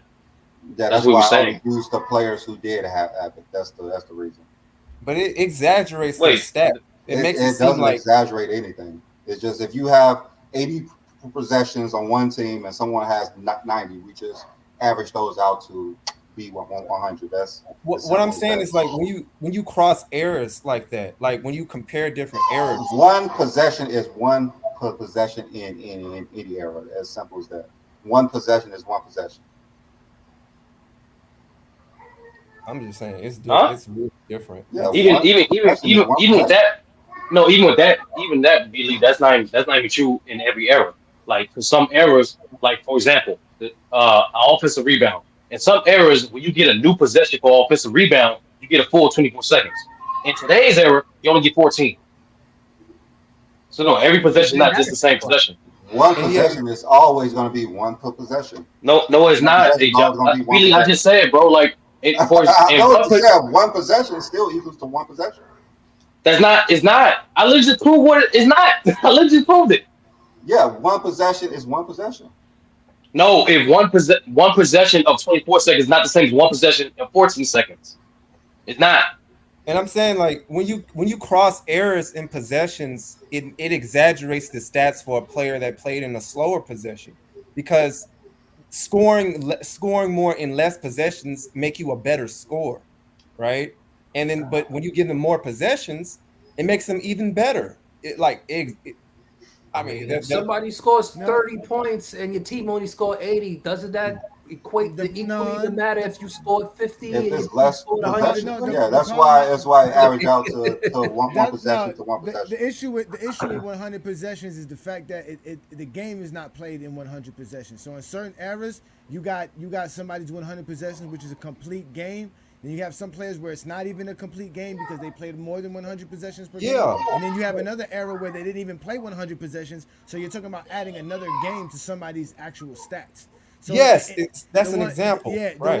the 100 possessions is not really good for any era because if you played in the late 90s and the early 2000s, more than likely for us to give you 100 possessions, you had to add 2 games. So it doesn't matter how many games it is. It's one possession. It's one possession. It's a different if you strategy, gave somebody different possessions, different players, if you gave somebody, everything. It doesn't matter about that. It's just the game's not played per 100 possessions.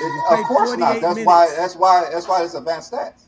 Just like all advanced stats. It's just but that's why it's flawed. If 50 possessions, you put someone in there for 50 possessions, you put another person in there for 50 possessions. They don't play per 50 possessions. They don't play per 50 possessions. When Michael of Jordan was playing, no one plays the same amount of minutes. No one plays the same amount of games. Michael Jordan everything is going to be the same thing. It's just we try to dial it down to 36 minutes to 36 minutes. It's not going to be the same possession for 36 minutes. No, because 100 possessions to 100 possessions. It's not going to be the same minutes. It takes Jordan more than one game in 98 it doesn't to matter get to 100 about Jordan. possessions. It's just about the position. That's the difference. The possessions. That's the difference. That's the difference. Yes. Like when Jordan was getting 100 possessions. You let me know when I can talk, Brandon. You let me know when I can talk, Brandon. No, every stat is going to be flawed. Like there's no. No, it's not. No, it's not. 48 minutes ain't flawed because everybody can play 48 minutes. It's not my fault. You can't play 48 minutes like Wilt Chamberlain. Wilt Chamberlain can play 48 minutes. You only play 36 minutes. That's a difference. That has nothing to do with nobody. That's no average, no nothing. If you want to take Michael Jordan's 98 stats to give you 100 possessions, you have to give me 2 games. You can't do it in one game. It does matter because now it's a different game. It's a different game. Every stat is different. LeBron and Michael Jordan don't play the same minutes. Magic Johnson and Larry Bird don't play the same minutes. Every stat is going to be different. No, that works. Minutes per game. You got 48 minutes to play a game. There's going to be different possessions in each person game. Like every stat is the same. You can say that about every stat. You can say that about every stat. That's not a flaw. That's not a flaw. How's that not a flaw? Everything is flawed with stats. That's not a flaw at no all. No person plays the same possession. No person plays the same You had minutes. an opportunity Every to play possession 48 is minutes, gonna and be you had an flawed. opportunity to have the right possessions. You got to do what you got to do to get the possessions, and you got to do what you got to do to play the minutes that need to be played. That has nothing to do with nobody but you. You can say that for everyone. That's every not a flaw. Just like you can say in the 60s, it was a higher pace compared to the 90s. That's what they say. Like there's nothing. There's no flaw in that. There's no flaw in that. There's no flaw. It's going to be that the flawed 60s ran at 115. To the certain, no, to the yeah, to people who can't understand what stats mean. It's not nobody's fault that the 60s played pure basketball. You can't be mad that they played pure basketball in the 60s and they moved the ball and shot the ball like a basketball team is supposed to. The more possessions, the better. The more possessions you gain in a game, the better it is for you. So the more possessions is better. Every stat is going to be flawed to a certain person. Simple as that. Just like I said, with the 60s and the 90s, it's going to be flawed. With totals, with averages, it's going to be flawed. Everything is flawed. Mm-hmm. That's why I did like 6, 7 different things to see who's the best at one thing, because there's no perfect stat. So who's overall number one? Who's overall? There's no overall number one. You got to go whatever category you want to go with. Which one you want to choose? So if you go by total career, if you want to go by total career, it's going to be LeBron James. If you want to go by just 36 minutes a game, it's going to be LeBron. I mean, it's going to be Jordan or Steph Curry. If you go by 100 possessions, it's going to be LeBron or it's going to be Jordan. There's no perfect one. That's why I did all those. There's no perfect one. So go down the list again, Brandon, so we all can understand what you were saying and do it just like how you just said it, but show it to us because you got it here in each individual graph. So right here, this says the greatest offensive player. So if we only do by production. Okay, so it says career averages by just production. Production, just assists and points. Jordan's just by production, no efficiency or nothing. Per 36 minutes, it's going to be Michael Jordan, Steph Curry, then LeBron James. You go by per 100 possession, it's going to be, if you get everyone the same possession, it's going to be Michael Jordan scoring more than everybody on the court, with LeBron James second. But if you just go by total career, with you add in averages and totals, it's going to be LeBron James. And that's all the categories. 4 categories. That's all the categories. All right. Okay. Well, let's go down the list. Let's start with you, John. What do you think of Brandon and his work and what he put together here and the guys that came together? Man, I appreciate the work he put in. It made you look at it a lot different. And I do wish he would have gave us this in advance, and we can really do the homework into it, and we could have gave a better showing. But I appreciate you, Brandon, for doing this. It made me think. Yeah, thinking who's per 36, per 100, who is producing the more. You add in efficiency, who's there. Like, I never had Steph Curry in my top 10 of offensive players, but when I look at the numbers, he's there. Yes. Yeah, but just like defense, offense, like there's important factors to the game that's not going to be tracked. So it's like, once again, shout out to B Lee for having a formula, for having criteria. But in general, it's different because like even amongst eras, like certain things that you do offensively have different values, right? So for like the slower pace eras, like the 90s and the 2000s, it's not. The 3-point shoot is not the same value as it is for today's game, or even for offensive rebound. Like offensive rebound, every single stat is going to be flawed because you make suggestions for every area. No, what I'm saying is like because I see how like everyone differentiates from when we did like the greatest defenders, right? I think the same level of sophistication for offense as well. Because not only the era, but also like different values for each skill set. And another thing too is it's simply like it's system, because we all know like certain players, their game is better in certain systems than other players. Like for a guy like LeBron, right?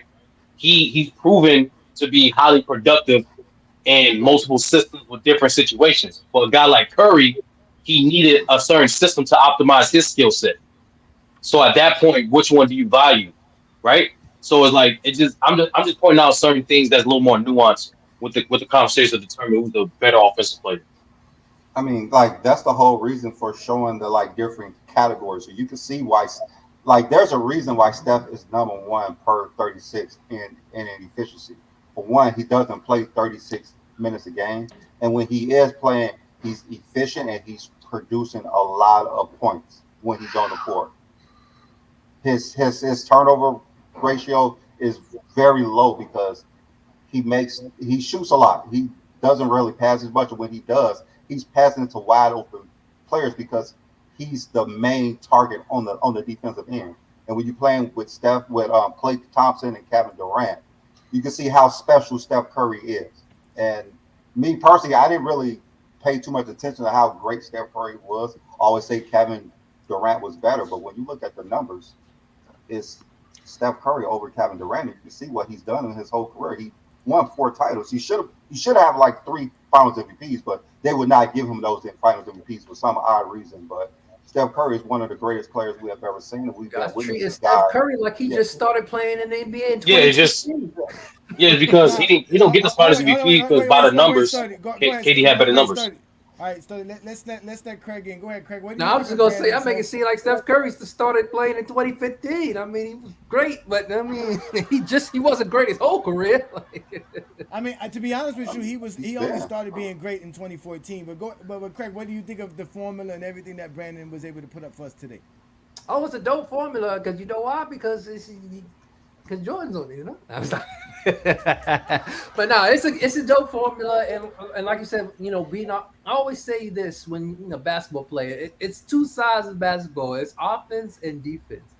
To be special, you've got to put the same energy on offense that you do on the defensive side. So that's why you're going to see like a LeBron James and Michael Jordan if you do this list on both offensive and the defensive side of the ball. So that's true. That's true. True that. All right, Travis, what do you think about the formula here and the guys who ended up on a different list that Brandon put up for us? I mean, I think it's a great way of showing. I mean, to me, the telling thing about especially about the game was like you have like the 5 or 6 players who are consistently going to knock this criteria out of the park. I mean, as far as overall production, the efficiency thing was a little weird, but I do like I mean, yeah, these are the people who they're going to give you points in multiple ways, you know, like the assists and things like that. I mean, I still think that there's something to be said for the hyper efficient big man. But yeah, it's just as far as the people who are distributing and scoring with also with relative efficiency, these are the GOATs. That's why they're on a lot of people's top lists. And Travis for Steph, not Steph, Dame and Kevin Durant. When I was looking at the per 100 and the 36, Kevin Durant's 37 points per game, Dame Lillard 34.4 points per game. Kevin Durant 5.9 assists, Dame Lillard 9.2 assists. So that's why they're close. And it's the same thing per 36. They do not play the same, amount of minutes or anything. But I gotta go to the averages for postseason and regular season. That's the only thing I gotta look up because. But I mean, they do take the same shots per game. All right. All right. So Ishmael, let's get your take on this. You actually were the winner of today's Jeopardy game. You know his Shout take. out to you. So. I what think do you it's think pretty of cool. everything that Brandon was able to bring up for us and the results? I think most of it, yeah, it's pretty cool. I think it's a great way to evaluate the efficiency of a player, how they are offensively.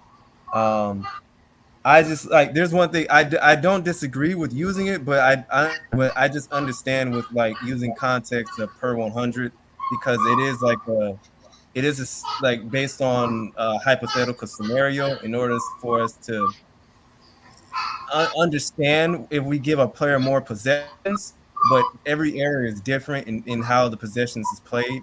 But like I said, I think it's cool that be able to analyze efficiency and the overall production. Yeah, I mean, like I think Brandon, he did his work. He did a good job. When you and Brandon was going over the questions and answers, did you tell him that then? No, like I said, I looked into some of this stuff, and so that's why like some of my answers seem like. Did you I approve this?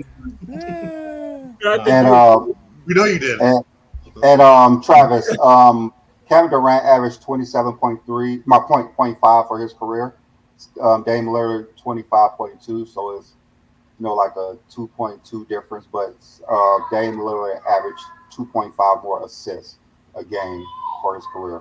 So that was the like half a point difference between them. And that's why he ain't got no championships, because he's passing it too much. All right. Well, ladies and gentlemen, listen, we are having a great show. Like I said, ladies and gentlemen, we are the GOAT James Kingdom platform. This is the GOAT James Kingdom show. We go live every Sunday to talk about the greatest players to play the game. Today's show is actually about who's the greatest offensive player of all time. Brandon gave us a phenomenal formula and obviously a fun game of Jeopardy. Shout out to you, Brandon. We appreciate you. That was actually great for fun. That was great fun. I mean, we didn't really figure out who's the greatest offensive player of all time, but we'll figure that out shortly as I will bring up my formula and what I think about who's the greatest offensive player of all time. But before we do that, we got to give LeBron James some love. So we gonna show you guys an actual content creator that actually shows up every week and represents LeBron James to the highest light. And we do that by having King John's Flowers. And when we do Flowers by King John, he basically shows you somebody that represents an actual content a creator that actually represents LeBron James in the highest light. So we're going to have King John's Flowers, ladies and gentlemen. Here we go with Flowers by King John.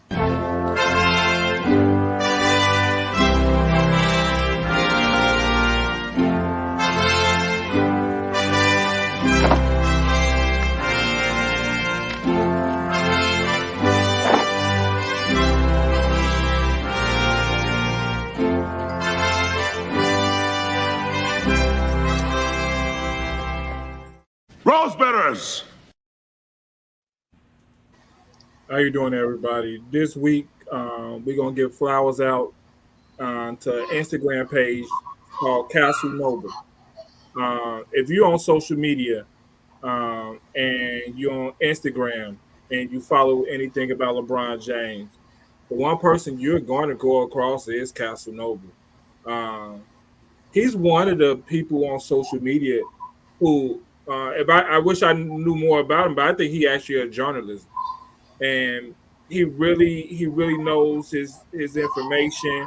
I've seen some of his debates when he's talking about different players, when he's talking about LeBron James, and he knows what he's talking about, and he backs up what he's talking about.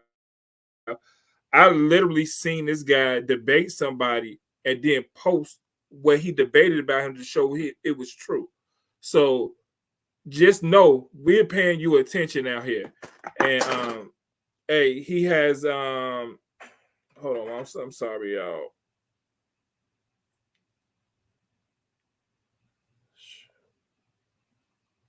He has 6,610 followers.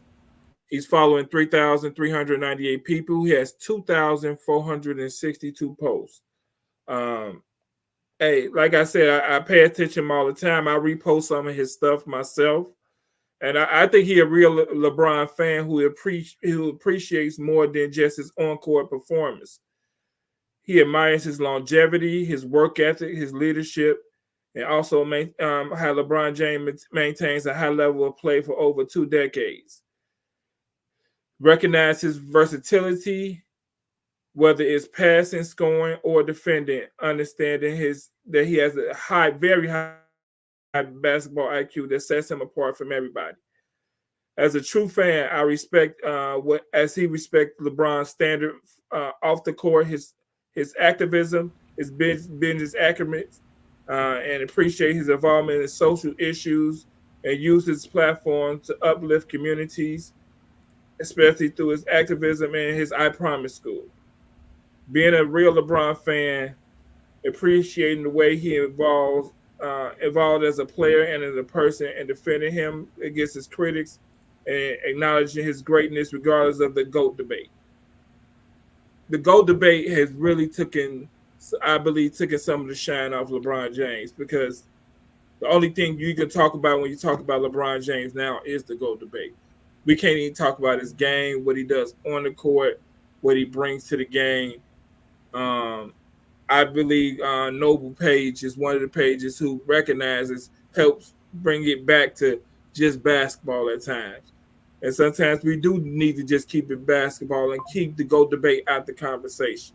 I don't mind talking about the GOAT debate, but I also don't mind just talking about the play and what he brings to the game. And I believe Castle Noble Page is one of them pages who really, really breaks down LeBron James, because once again, like I start off, I think he's a journalist. And because he really talks about it, he shows it, and he explains it. So I want people to go back and check out Castle Noble Page and see what his page is about. And again, Go James Kingdom has been following him for a long time. So, and I've been following him for a long time. So please, people, go check Castle Noble Page out, and you're gonna see everything I'm talking about. So, hey, I appreciate it. Again, this week it's not hard. I just want y'all to know, I'm seeing all the pages, and it's hard to pick one page out for a week, and I'm paying attention to everything. I'm picking out some of the top pages and some of the pages that I think is being recognized out there, and some people I believe who's putting in the hard work. And so again, I'm paying attention to everybody. And once again, I said it last week. I pay attention to the chat. I go check the chat pages out, and hopefully one week we can find somebody from the chat who belongs right up on here, who we can give you a shout out. So again, thank you everybody. Indeed. Shout out to you, King John. Again, ladies and gentlemen, that is Castle Noble. You can catch him on IG and other platforms. You'll see plenty of LeBron James fans sharing his content. If you're not familiar with his content, here goes a little bit of what Castle Noble does when he talks about the greatness of LeBron James. Let me ask you something. Shouldn't you win with whatever jersey number you have? And if you're the GOAT, shouldn't you win on whatever franchise you're on? I mean, is there such thing as a bad luck number? There's no NBA rule that says you cannot change your number. Protocol says you don't do it in the middle of a season or in the middle of a series. Procedure says you tell the league first. For violating the latter, Jordan was fined $25,000. My suggestion, well, it's a marketing decision right now. You have 240,000 unsold number 45 jerseys. I say change Bulls to Barons. MJ, I'll never forget this, said to me, the only thing I regret is putting on another uniform. 45? DMC. That's a bad luck number, dog. The good thing is, LeBron has multiple championship jerseys from multiple franchises. Come on, man. You can't get no clearer than this. You choose which franchise you like, and you choose the jersey you like. There's no bad luck. There's no bad luck, bro. That's stuff that GOATs don't say. Get it together, MJ. Come on. Indeed. Those are things the GOATs do not say. And that's why today we're going to give Casanova his props, and he has officially been GOAT James Kingdom approved, and he got his flowers by King John. Shout out to you, Casanova. Let me ask you something. Shouldn't you win with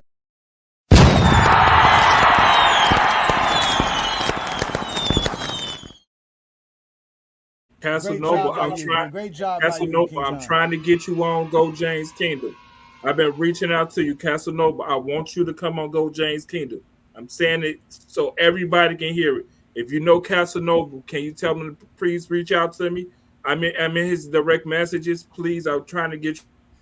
on this page, I'll on this reach channel. out to him. He and I actually have conversated before in the private messages. So shout out to you, Castle Noble. You be doing your thing. Great content. So that you video know right that there if is that one was of a the best. Michael Jordan page, if somebody posted a video about Jordan and make a video and say LeBron name, there'll be a Zesty Jeffrey coming out, everybody in their mouth. I'm just gonna say. Well, look, listen here, ladies and gentlemen. That was a great job by you, King John. Because again, listen, we just like to praise LeBron James and his greatness. We've given people an opportunity to do that right here in GOAT James Kingdom. So y'all make sure y'all hit that like button, hit that subscribe button, become a member of the channel. Ladies and gentlemen, we are the GOAT James Kingdom platform. This is a Sunday afternoon. We go live every Sunday, noon Eastern time, to talk about the game of basketball. We go a little bit of extra because we are actually on FYF. So shout out to everybody on FYF and all those guys over there that do the great job. We have our normal panel as normal. You know me, I'm A. Johnny the Exposer. We got B. Lee, the sports analyst. We are the GOAT James Kingdom platform. Every Sunday we are joined and we appreciate and we are actually humbled to have guys like King John, T Perfect, and Craig King to come up and show up. And we obviously have our GOAT James Kingdom member and obviously Ishmael and Sturdy here. And we're going to have some fun. But I want to bring up the idea of what's considered a great offensive player. And before y'all go into the chat acting crazy, don't forget Travis is out there looking at what you say. And if you say anything crazy, you are going to get you already know what happens when it's Travis's turn. And obviously we know Craig is going to come up with his segment, because if you got a poor take, Craig will let you know why you're poor take. But before we get to that, I want to give you guys what I think about when we talk about great offensive players. So sorry, Ishmael, you're still available, but you're not seen right now. I went and looked up some information about great offensive players. Now, this actually does kind of give an advantage to point guards or ball facilitators, because what I did was I graded you by actually scoring an assist and your efficiency, which is field goal percentage. I didn't go all out of the line. I went to the simple normal stats, because I understand the normal stats. I understand your per game averages. I understand all your totals. That's all that matters. And if we look at the guys here, if we look at the players who had 20 points, 10 assists, and 50% average in a game or more, we can see Oscar Robertson is number one. He has the most games in NBA history where you had 20 points at least, 10 assists at least, and you had a 50% average in shooting during that game. Then you have Magic Johnson, Stockton, LeBron James, and CP3 top off the top five there. But if we go to the 30 points per game now, the regular season's on the top and the postseason's on the bottom. So you can see here, Oscar Robertson again had the most 30-point, 10-assist games on 50% shooting or better in the regular season. Then LeBron James is second. You got Luka, Russell Westbrook, and Jerry West. Now, pay attention to the names we're talking about, because these names were kind of on Brandon's list, right? Because Brandon was using kind of the same things. I didn't use turnover ratio and things of that nature. Like I said, I stick it to being normal stuff because I'm a basketball fan. Basketball is very simple. It's a very simple game. You got to dribble, pass, shoot, rebound. That's it. That's what the game revolves around. So then we get to the actual. It isn't that simple. Everybody can do that. No, not anybody. Trust me, not anybody can do that. Those that be challenging me in basketball, I guarantee you can't do those categories that I just mentioned. So here we go. We got 40 points per game, 10 assists per game in a game, and 50% shooting or better in a game. It's also Oscar Robertson. The crazy thing about Oscar Robertson is that the other day on his program, on the Steven Jacks and Matt Barnes program, he said he wished he shot the ball more. He said that he wished he would have actually took more shots, because he believed if he did, they would have won more. But he was playing, quote unquote, what they wanted him to do. Like Sturdy was saying about how certain systems kind of restrict players or allow players to do certain things. He had to pass the ball a little bit better, and he did that very well. But when we look at the regular season, Oscar Robertson's across the board number one when we're talking about scoring, passing, and being efficient as far as shooting the basketball. Then if we take it to the playoffs, it kind of gets different. In the playoffs, if we go to the 2010-50 games, you got Magic Johnson up in there. Then you have CP3, and you have obviously the GOAT, LeBron James. Then you have John Stockton to round off the top five with Michael Jordan, right? Then if you go to the 30-point games, you have Michael, you have LeBron, then you have Michael, right? Then you have West, CP3, and Oscar Robertson to round off the top five. And then if you go to the 40-point games, it's LeBron, It's Jordan, it's Big O, it's West, and it's Dame. So when we look at the players who put up the most points in certain games, especially in certain situations, this is what I found out. Again, this is from StatHead, and the information is whether you scored 20 points, had 10 assists, and had a 50% or better average when you're talking about field goal percentage. So let's start with you, Brandon. What do you think of this criteria and the actual players that ended up in the top 10? I mean, just seeing who scored the most points in those games, I guess that's pretty self-explanatory. But I'm not surprised Oscar Robertson's up there because he did average 30 and 10 for a few years, basically. So I'm not surprised that he's up there. But 30 and 10? He's 25 and 9 for his career. So, yes, he played for a while, so Valerian's career, his stats went down. But yeah, it's like no surprise how much production he did back in the 60s. So yeah, this is no shock to me. You said back in the 60s, Brandon. Yeah, where you're playing 130 plus possessions, you should average 30 and 10 if you're going up. Hey, Brandon, what's Oscar Roberts' minutes per game? I'm pretty sure it's over 40 something. Yeah, 42. Hey, King John, it's your turn, man. What do you think of this here and the players that ended up on this list? This is a little bit more simpler. I know when we Brandon asked us what our top 5 all-time scorers are, I did say Oscar Robertson. So seeing him on your list being so high on some just is recognized that, because remember he asked what we would do in reverse. I said because we couldn't count certain things, I would put Westbrook instead of Big O, but Oscar belongs up there, and he's never talked about as one of the biggest scorers ever. But y'all lists kind of match each other to the conversation we was having. The one thing I would say, I think Stockton is a top 5 point guard. 22. That's automatic fact. No, he's a plumber from the 90s. Get out of here. He's a plumber from the 90s. Don't give him no top. Keep it as it is. I don't hear shit about no player from the 90s being top nothing. He's a plumber just like the rest of them. Hey, Jordan played in the 90s. Was he a plumber? Hey, according to the 90s, everybody was a plumber in the 90s. Why is it always plumbers? No electricians, no carpenters. It's always a plumber. Everyone was a plumber. Some clean ass pipes back then. He's a substitute teacher. That's what he was. You can't be a plumber if you're playing more than 100 possessions and 40 minutes, like Brandon said. So go ahead, John. I appreciate this list. I appreciate the work you put in and paying attention. I'm gonna have to post this on my page. So I'll definitely post this. I mean, Dover said I need more variables. Again, we're talking about offensive players. So I really wanted to add screen assists, but I don't know when the league started tracking screen assists. And if you don't know what screen assist is, that's basically when somebody sets a screen that ends up revolving into a basket. So I thought you said you like the simple stuff. That's very simple. I thought you said you like the simple stuff. That is very simple. That's very simple. That is not simple. I do got one. Screen assist is not simple. No.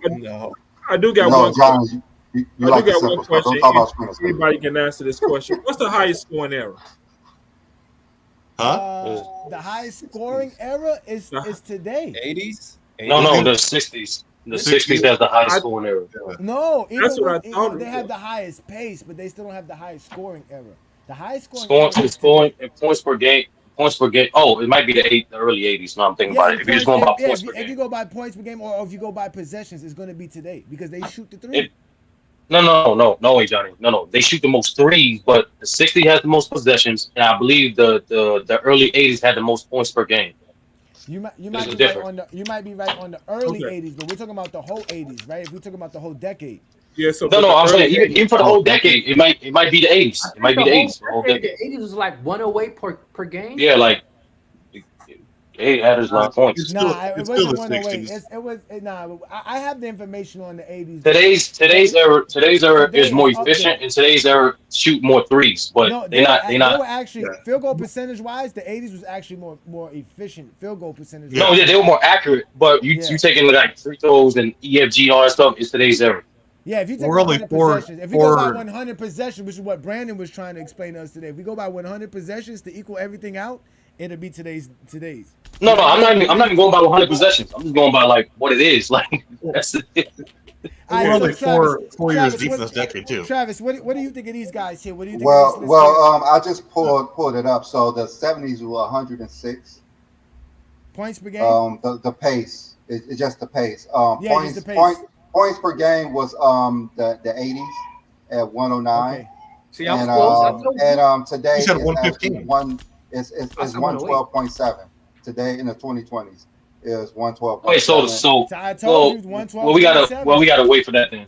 We gotta wait for that. Yeah, You tell me. It's only gonna get Yeah. better. It's only gonna get No, better. This is no, but like, NBA hey, Johnny, you West. can't compare 5. Listen, You can't compare like one 4.5 years to a whole decade. Hey Craig, Craig. If you look at this list, there's very few plumbers up here. There's only KJ, Stockton, and Jordan. 80s That's your has question, Johnny. a higher pace, and the 80s has a higher field goal percentage than today as well. Because they were better players. Yeah, I told you 80%. But You mean the crackhead shooting better than I did my research. I did my research. That's what I All did. that energy they had in the 80s because of the efficiency goes to 2020, the 2020s. The 2020s, man. I said that. I just said All that that earlier. shit. No, I you know, didn't say I know, that. I'm You didn't just- say that, Sturdy. You Let's gotta let be brave. Travis You get can his start I did. around and then drop 40. Go ahead. Go ahead, Travis. What do you think of these players and obviously the greatness of Oscar Robertson and LeBron James?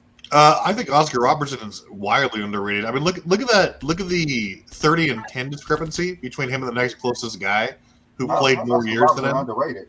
So- how's Oscar Robertson underrated? Is he on anybody's He's top great 10 in list? the regular season, but he's not great in the playoffs because they had limited playoff games and he never really Sure. got to too many But finals. I mean, look at this. Like this. So I always say that regular season is probably a better indicator of what kind of player you are because it's much larger That's sample size, especially if That's true. like Facts. so 147 and LeBron's play. I mean, nothing against LeBron, but like 280. that's insane. So he was hyper efficient while dropping in like being the best scorer and the best facilitator. Like you're just not going to stop that man. And like it's the same thing with the 40 and 10. So Magic Johnson also postseason is very impressive. I mean, 42 games being the best player on both ends from an efficiency standpoint. It's really good. I mean, just I think some of these players get lost in the shuffle a little bit just because we like to think of the here and now, which is fine. But I like this research and especially the way you laid it out here because it's a good barometer as to who was really the most dominant. Travis, they done fucked up. They should have never gave me the internet. Hey, Travis. I think the one thing Oscar did say right, if you just look at this, he should have shot the ball more. I mean, them 50%, 20, 30, and 50, 40-point games, he actually probably should have shot the ball more. No, for sure. He takes the same amount of shots as Kobe and LeBron, and he just shoots the ball better. Yeah. I mean, so the better scorer. Listen, Oscar is up there. Like I said, only him, Russell, and LeBron are the guys that have 27. I think that 25,000 points and 8,000 assists and 8,000 rebounds for their career. So without a doubt, Oscar Robertson should be up there. But again, he did all of this in the regular season. A lot of people like to talk about the postseason, which you can see he's nowhere in the postseason as much as you would like to see him. So what do you think of this, Craig? Does this help you out with your top 5 offensive players of all time? No, because I still got Wilt. Yeah.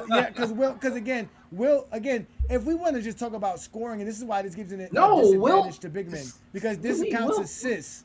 No, we talk about just scoring alone. You're right. Wilt's definitely top 5. Definitely, I agree with you.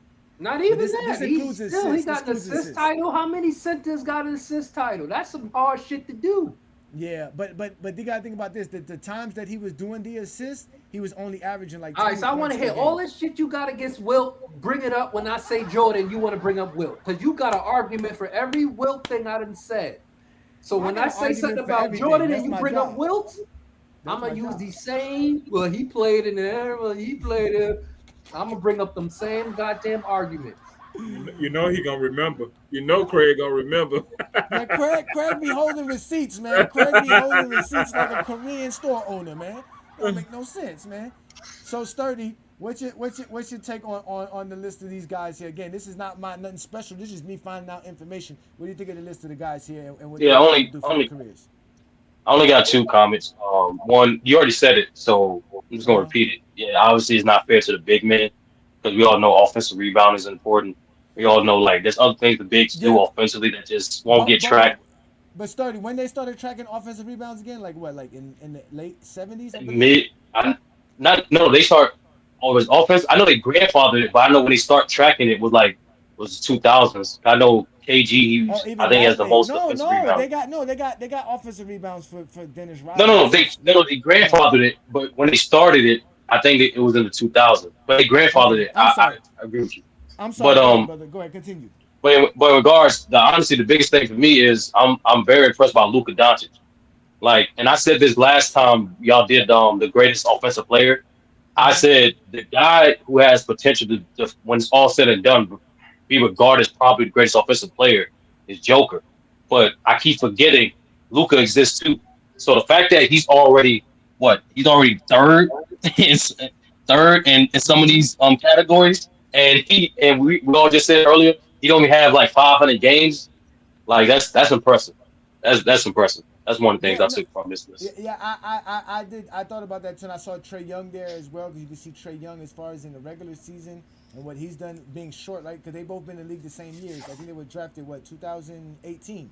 So for them to be in the league as long as they've been in it and to be in these categories as well shows you how good they are. Again, this just shows you how good you are as far as a scorer and a passer, which really involves actual scoring. So Ishmael, if you're available, what do you think of this actual list of players here and where they did for their careers? What I think of the first thing is Luca is getting up there pretty fast. Like that's pretty crazy what he's doing with those numbers. But I say that yeah, they was doing big old man. I don't know. I don't know.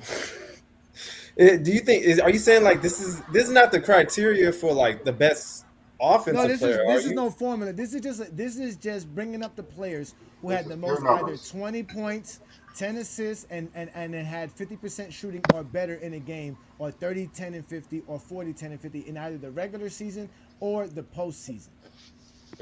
And these are basically the top 10 players. I didn't do the top 10 list because you can see some of these guys are tied, right? So like Jerry West and Russell Westbrook are tied with 10 games with 40 points, 10 assists, and 50% shooting or better in a game, right? And if you go to the playoffs, it's a couple of players tied with 2. Nobody can do what the GOAT's done. Obviously, you can see the GOAT does more than anybody else. Jordan's close.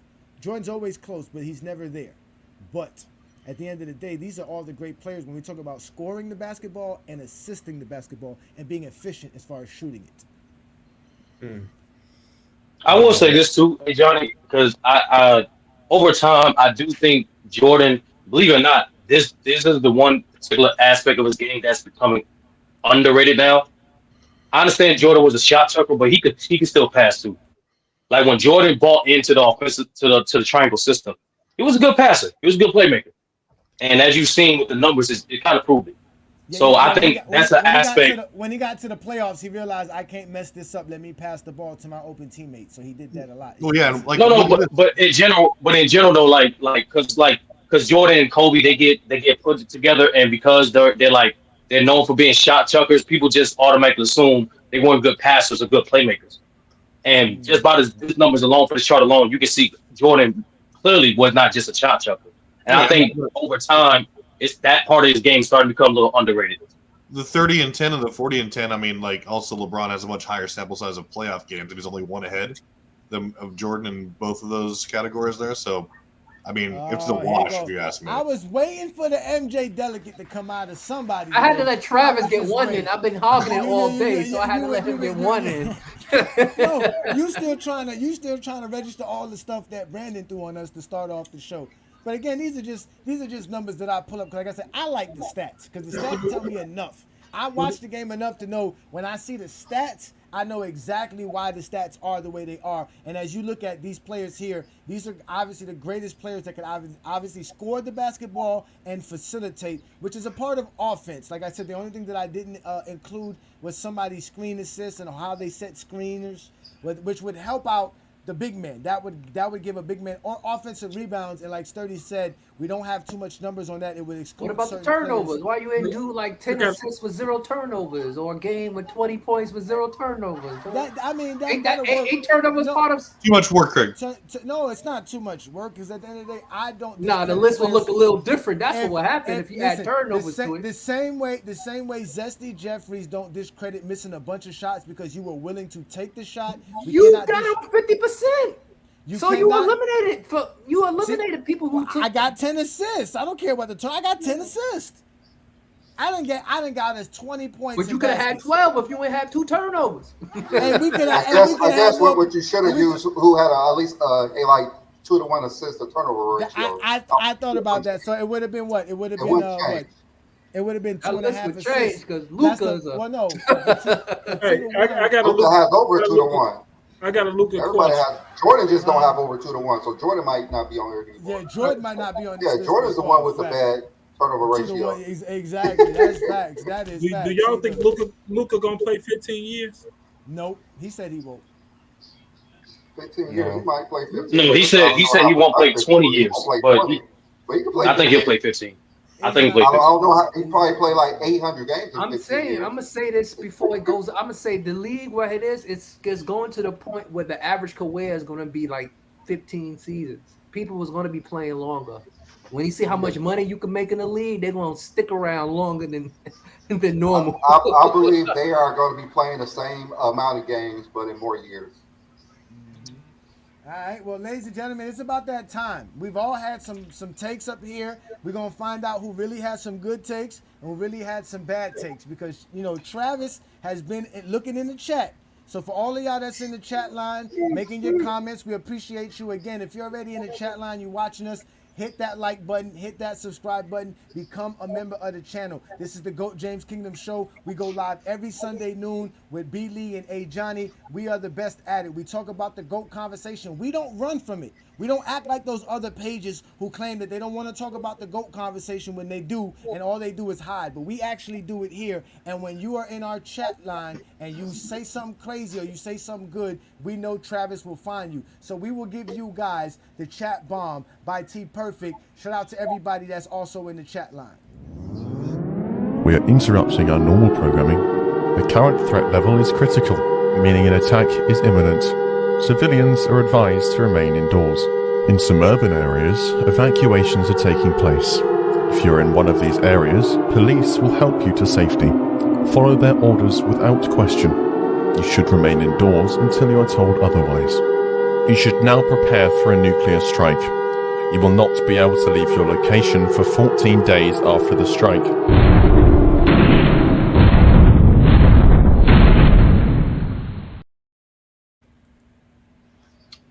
Okay. So doing things a little bit different today. We're not going to have a quick debunk or anything, but I just wanted to focus a little bit more on the chat. And you know what? I think we scared all the crazy Jordan fans off, all the zesties. Didn't really see anything in the chat today. No horrible takes, anything, but we did have a couple of really good takes, really good questions, of course, which is, I think, maybe more important. And, of course, we're going to start off with someone in the chat who's always giving great takes, super knowledgeable, really contributes week in and week out to the show, just like a lot of these people do, but especially a guy, Aaron, AER. Yeah, great question. He says, are you impressed with Jordan's scoring titles considering he led the league in field goal attempts on times and his scoring average as well? And I've always said this. I mean, this is something that it's a great question. I've discussed this on other channels before. But to me, scoring titles mean nothing. It's really just about your efficiency, your impact on the team offensively, how it contributes to winning. And like you said, how you accomplish, how you get there. Because, I mean, people like Allen Iverson and Russell Westbrook were winning scoring titles while shooting like 39 to 42% per game. They only win scoring titles because you're taking more shots than everyone else. It was the same thing with Jordan. Again, Jordan was averaging like 25 shots per game during the better half or latter of the 80s and into the mid 90s. I mean, to me, the attempts per game and the actual result of scoring out means nothing. But the fact that he was efficient while doing it, and especially as a guard, taking that kind of volume. That's what impressed me about Michael Jordan as a scorer. Not the actual points itself, but just the way he did it. The scoring average the overall field percentage for the 90s was only 46%. Jordan was well over 50% for, I'd say, over half of his career. Went down a little bit after that, but no. To answer your question, man, no. It's titles mean nothing to me. It's really just about how much you shoot that gets that. But I want someone who's efficient. Give me Jokic, he's not gonna score 42 points a game, but he's gonna give me 26 points per game on like 60% shooting, 12 assists, and he's gonna be unstoppable on both ends. Jordan's a top 10 scorer of all time because of that fact, because he was again relatively efficient compared to most volume people as well. So great question. Again, per usual, AR brings the great questions, the great takes, week in and week out, and can't say enough about it. And we also had another great question again. 2 weeks in a row, this guy has just come with a fantastic question. And I think we're really blessed to actually have knowledgeable fans in general, not of this channel, but just of basketball. And because they can, it's not always about the GOAT debate to them. They actually know the game. And Adrian Knight is another such example. Ask another fire question. He says, would the Bulls have won more championships if Jordan never retired? And would he have 40,000 points? So I do think, first of all, that I think they would have probably won in 94. Jordan was at the apex of his powers, just coming off arguably his best postseason ever in 93. I think their team was reaching a crescendo. They had Paxson, Kukoc was there, Pippen was prime, Horace Grant. So they had the team that would have, I think, matched up very well with the Rockets. The Rockets were all about having a great role. They were a lot like the 01 Lakers. We had Shaq, a couple decent role players who were going to shoot the three, funnel in and out. It was inside-outside ball.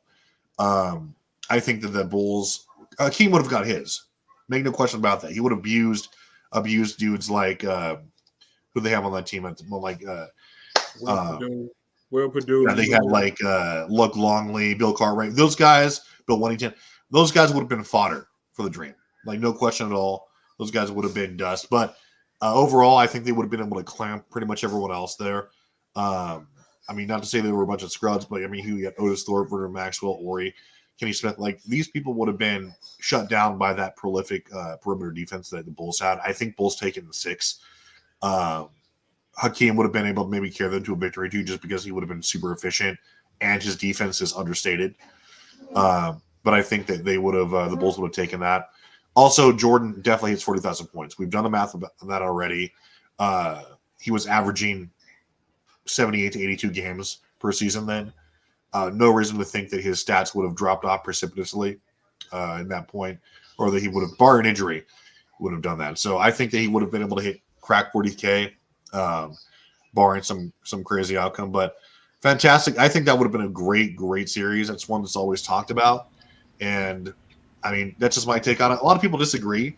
And I think it could go either way, but I just think that the Bulls had a much more well-rounded team and too much for the Dream. Although Dream is a top 5 player in my opinion.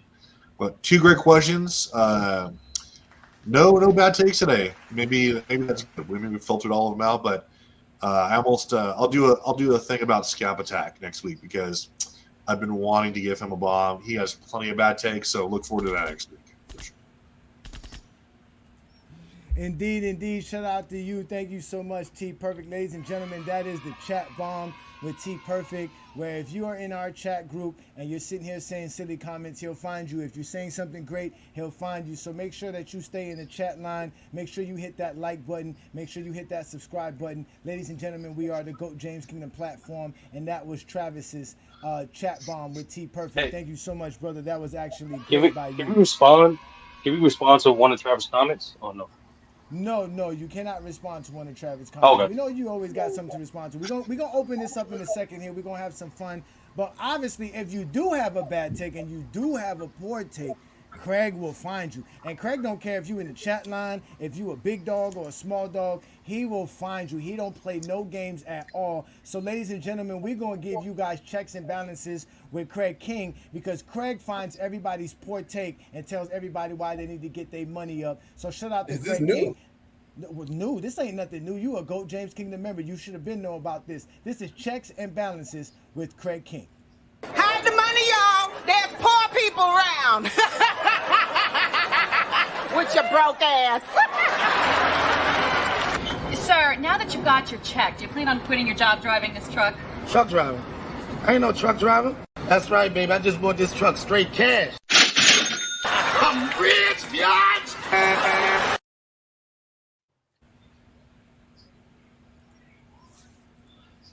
All right, I'm gonna make this not as long as Travis and King John, because this is something that been going back and forth. Though this week there was it was just a little conversation we was having. Someone posted a video, of course, of who had more help between, of course, LeBron and Jordan, and it was just in the comments they were just showing everything all the help that Jordan had and all the help that LeBron had. And what they were doing was they was basically saying that because Scottie Pippen was 7-time all defense, that means he had, just based off that, he had more help. They had equal amount of help. It's just what you do with the help that's the outcome. They both had players that made it all defense. They both had Hall of Fame players. They both had players who was all NBAs. It's what you do with the help, not what the help was. They both had equal amount of help. Pippen was great for his time. Wade was great for his time. They both had help. It's just what they did individually to boost up their help. So yeah, there's no one had more help than the other. They had the equal amount of help. It just one did other things that the other didn't. So stop with the LeBron didn't have no help or Jordan had too much help. They both had the same amount of help because they wouldn't be champions at all if they didn't.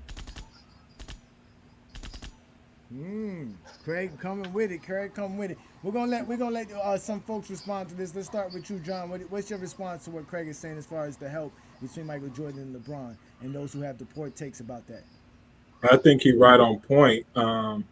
When I talk to people all the time about, especially Jordan, and I don't think people who follow Jordan's career as much as they want to talk about they follow Jordan's career. And they try to discredit Scottie Pippen a lot. And you don't know how much Scottie Pippen meant to the team, John Paxson meant to the team. The corner threes that BJ used to hit. We used to love that shot. He had a lot of help, and LeBron had just as much help. I think it's equal. I think people need to stop looking at, well, LeBron had this amount of 20-point scores when that's had been asked for the 20-point scores. So Jordan didn't need those. He needed other things. So I think Craig is right on point. I think they equally got the help they needed, and they did what they needed to do properly with the players they had around. Facts. All right. So Travis, what do you think about Craig's take and those who have a poor take about the help when it comes to LeBron James and Michael Jordan?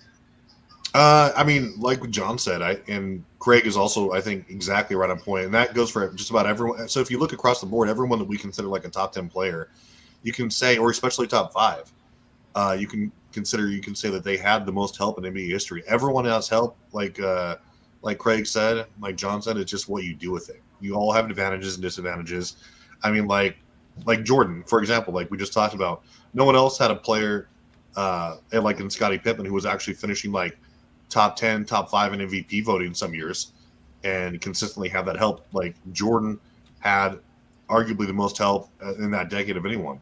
And like we talk about guys like there's only 3 players who have actually won a chip the same time they played with the league MVP, and they're top 10 also. And that was Magic, Kareem, and Kobe. So like everyone has help. LeBron has had more than his share of help, just like everyone else that we talk about. To me, it's not a gotcha moment to talk about it, and I don't dock them for that because you have help. It just, are you still the best player? Are you still the guy leading that team from the front? And that's what matters.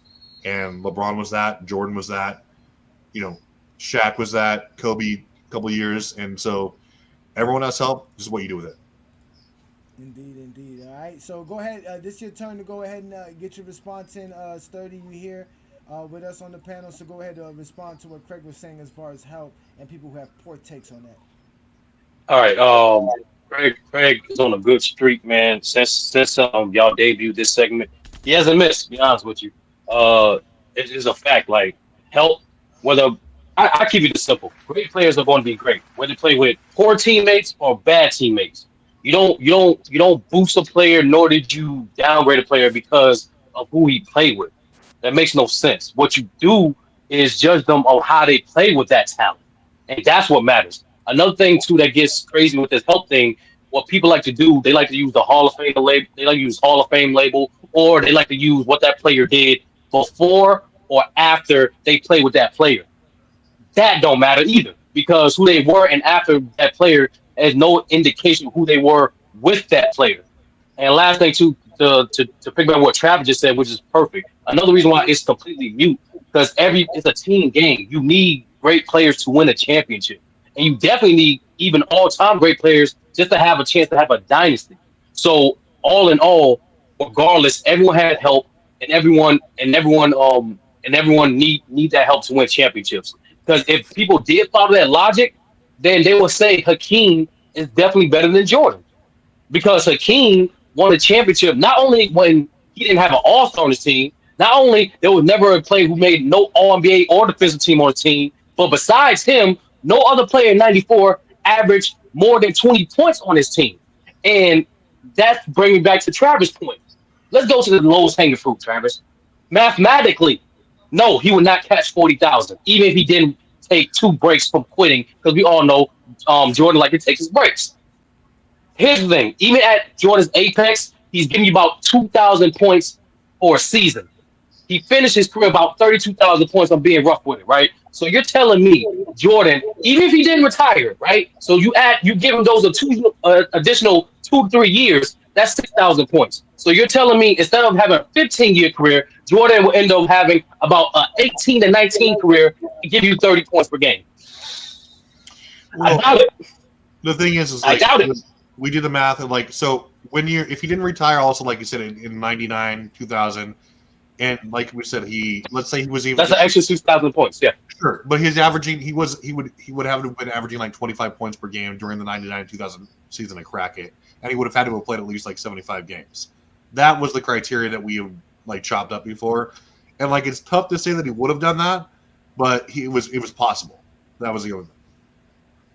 Yeah, so mathematically, he wouldn't have done it because you and I both know Jordan don't have the mental. He said it himself. Jordan don't have the mental focus to play at that high level for nearly 2 decades. Averaging 30, not averaging 30 for 75 games or not. He's not playing for 1 decade. He couldn't even do it for 1 He's decade. He's not playing. That's not fair, John. The only reason he have a decade because he got hurt in his sophomore year. But that's pretty much it. But if he didn't get hurt the sophomore year, it would have been a decade straight. But nevertheless, right? But to the point of who will win in 94, sound low. My fault. There's a reason. Yeah, no, there's a reason why. My fault. There's no reason, nothing for Jordan. He didn't play 10 years straight, so we know he couldn't play 20 years straight. Let's leave that alone. Let's let Ishmael. My fault. I got more. I got more. But we talking offensive players here. I got so much. My bad. Yeah, that's all right. It's all I was going to land it with this. I was going to land this with the 94 thing. It's all good. Herb and Land, you're probably playing because we know we got. Oh yeah, because it's a myth. People like to think disrespect Hakeem and the Rockets by saying Jordan would have retired. They would have won. Number one, they wouldn't have won because in '94 they lost. The year Jordan retired, the Rockets were a better team. There's a reason why the Rockets had a winning record because of the matchup problem with Rudy T playing essentially the first 4-out 1-in system with Hakeem at the post. The Bulls didn't like to double Hakeem because when you did double Hakeem, guess what? It gives Kenny Maxwell and Robert Horry and all of the guys 3 points opportunity, and that's why the Bulls had a losing record against the Bulls. I mean, against the Rockets during the time they played against another. That is not going to change in the finals. I'm not just because it's the playoffs. I'm not going to just give Jordan a Super Saiyan mode and be like, oh, he's going to overcome anything. No, I've never seen Jordan lose in a final, so I don't see that team. You ain't see him go against a dominant big in the finals either. That's why Jordan fans don't like you, and we'll move on to Ishmael. Listen, y'all say he wouldn't score 40,000 points. We give you that. I They would never have done the seen same him thing to the score Magic. 40,000 Like points. what they I did to the never Magic seen in him lost in the 96. finals. So why can I say he wouldn't? Why is it crazy to say Jordan wouldn't lose in the finals if I seen him 6 times go to the finals and never lose? Why is that an Because he didn't. Because Craig, he didn't play a dominant big. He didn't play a dominant. It does matter. No, it don't matter. Listen, it don't matter. The way Craig just said, it don't He matter. swept Shaq just like Hakeem swept Shaq. So what are you talking about? Yeah, No, he swept Shaq. He swept Shaq without Horace Grant. That's what people keep leaving that out. He swept Shaq. So He the big men swept. don't He matter played no the more. dominant center. So now the big men swept don't matter him. no more. Let's hold on, wait. Let's let Ishmael get it because I got more, ladies and gentlemen. I'm ready to go today because my Niners don't play till 4 p.m. And I know Only I know Jordan, Craig- everything negative is what would happen. None of his positives cannot be a hypothetical. All his negatives is what's going to happen. We got to bring up Jordan's negative because y'all be making up stuff to give him some positives. So we got to remind y'all. What? Of the I literally negative. just said I've never seen him lost in the finals.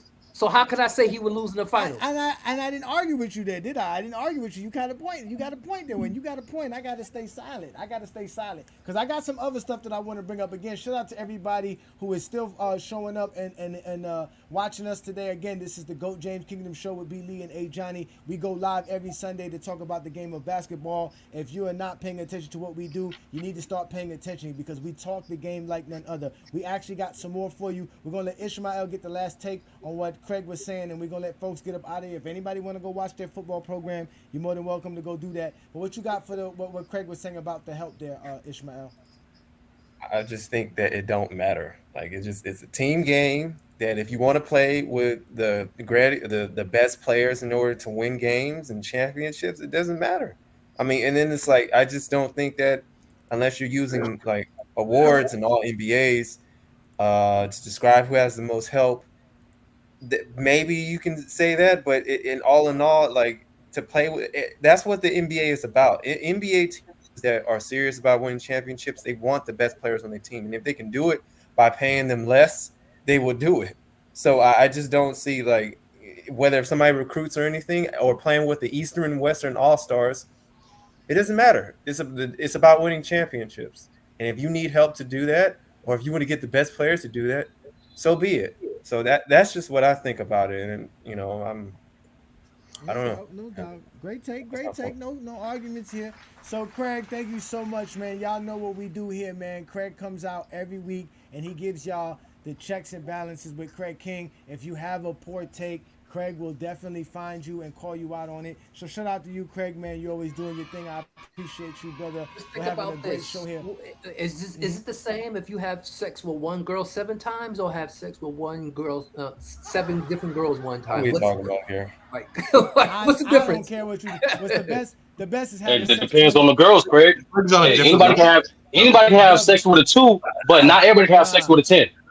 It is what it is. Listen, ain't nobody doing nothing better than 20,000 women. That's motherfucking for sure. I'll tell you that much for a fact. That's for fact. So we're gonna put the link up for anybody who want to join us. We're gonna have some fun because now we're gonna really get down to some stuff because y'all were talking about help, right? And in reality, I heard somebody talking something about one-on-one basketball playing and who likes to play one-on-one versus one-on-ones and basketball players. So we're gonna have a little conversation about this because that was actually brought up recently. And so let's just bring up what the Gilbert Arenas platform was talking about when they were talking about one-on-one basketball, because supposedly the GOAT of basketball is being disrespected because he don't like to play one-on-one basketball. Austin Reeves saying LeBron doesn't like to play one-on-one because it's not real basketball. I can see him saying that. Probably could have kept that. Because he don't have a one-on-one game. He don't have one-on-one game. Like, that's not his game. Say it again. So, I mean, I can see that. I can see him saying that. It's not something that he, That's not something that can make you the greatest of all time. No, it's not that. It's just that's just not what he's like. He doesn't come down and just play one-on-one. What does that do for him? Just one-on-one help you though. One-on-one is a selfish person. But he don't play one-on-one because he don't want to lose. Yeah, that's what I'm saying. Yeah, like that. Ask him about one-on-one. Oh Lord, here we go. He's trying to make the whole Ask him who stayed at He used to beat me every day. What? He used to beat me every day. We're talking basketball. That's what I've got. Did you ever beat Michael Jordan one-on-one? Oh, yeah. Mike, you know I gave you the business. You know, me and Mike played a lot of basketball. You shouldn't have been talking shit. Now, Now, this one-on-one thing is kind of funny to me, right? So I was trying to figure out, what are they talking about when we talking about one-on-one basketball players? So let's let Gilbert Arenas and them continue to have this conversation. Shout out to Gilbert Arenas and the Gil Arenas show over there. Those guys actually have a great show because they bring up a lot of people. Let's let the Zesty Jeffrey, we all know, Rashard McZesty, explain why one-on-one's important. You think Magic Johnson's a great one-on-one basketball player? Larry Bird was. He gonna call a lot of fouls, but maybe. Larry Bird was for sure one. You hear what you're saying out loud, bro? I mean, we don't know. They never played. We never heard them. We never heard them. Larry Bird was mixing it because he got a whole 20-minute mix of mixing. He mixed them in 5-on-5. Right? About one-on-one though. If we look at Jokic right now, we would think he's a one-on-one basketball player because how he plays the game when he's one-on-one doesn't mean when you take everybody else and he don't have the other options. We don't know what he looks like. What? If you look at the game. All right. So they trying to argue about who's a one-on-one player. We heard McCants say, right, that Larry Bird is one, right, because they were talking about who's a one-on-one player. Let's let the conversation continue because we know Zesty Jeffries always give us a gem. It's one-on-one, not real basketball like Austin. That's why he ain't worked on his game. I'm not saying it's not real basketball, but that's just certain people just basketball. can't. It seemed to You know be what I'm saying? one-on-one seems to be the one thing we always resort back to when we given a hard question about team. Roll the ball out. Always. One-on-one is real Always is the basketball. one thing we come to separate actual players. Oh, let's not talk about team. We're talking about one-on-one. One-on-one. To play 5-on-5. Now it don't fucking matter. Now we talk about the nigga and it don't fucking matter. One-on-one don't matter because it ain't real basketball no more. Y'all get the fuck out of here. To him. You know who the number one-on-one king was? Mike. That's what I'm saying. You know who the number one? Spencer Dinwiddie. Motherfuckers didn't question it. You know. No, he didn't say Kobe. No, everybody knows. Everybody knows. Before Mike, Honorable before Michael Jordan came in and created this, we see you as an individual. Who was the one-on-one king then?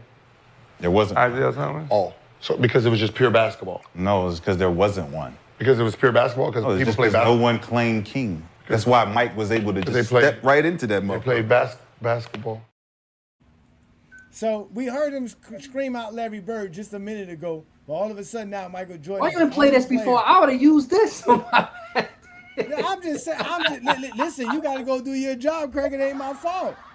We're not done. So the conversation is about one-on-one basketball player versus a real basketball player, which is what Gilbert Arenas was trying to explain. But we're not done. We got some more guys who love this one-on-one conversation. Let's let Nick Young continue and watch how he gets exposed because, again, they don't know the idea of what it is to be a basketball player. They think playing one-on-one is actual basketball. But let's let them continue. Again, we're not going to talk as GOAT James Kingdom because we don't play, right, Brandon? We're not basketball players. Let's let NBA players explain to you, and let's see who has a better argument, whether we're talking about one-on-one versus being a basketball player. If you could play one-on-one, you could play 5-on-5. No, you cannot. You crazy. In the NBA, not everybody. If I'm playing one-on-one, I can't play 5-on-5. Not everybody, Nick. What's the difference? I can't put the ball, no?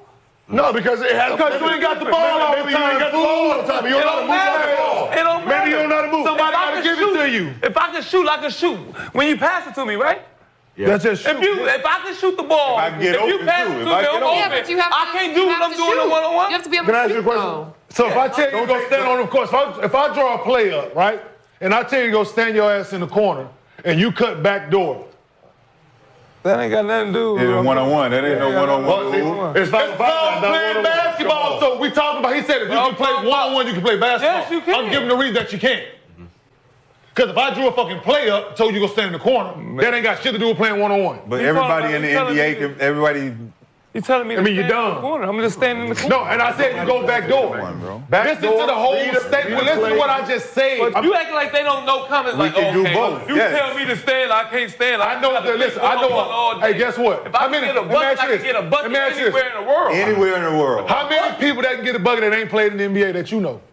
A lot. So how many people in the NBA can get a motherfucking bucket, but they can't? They don't court because they don't want to function with the other people.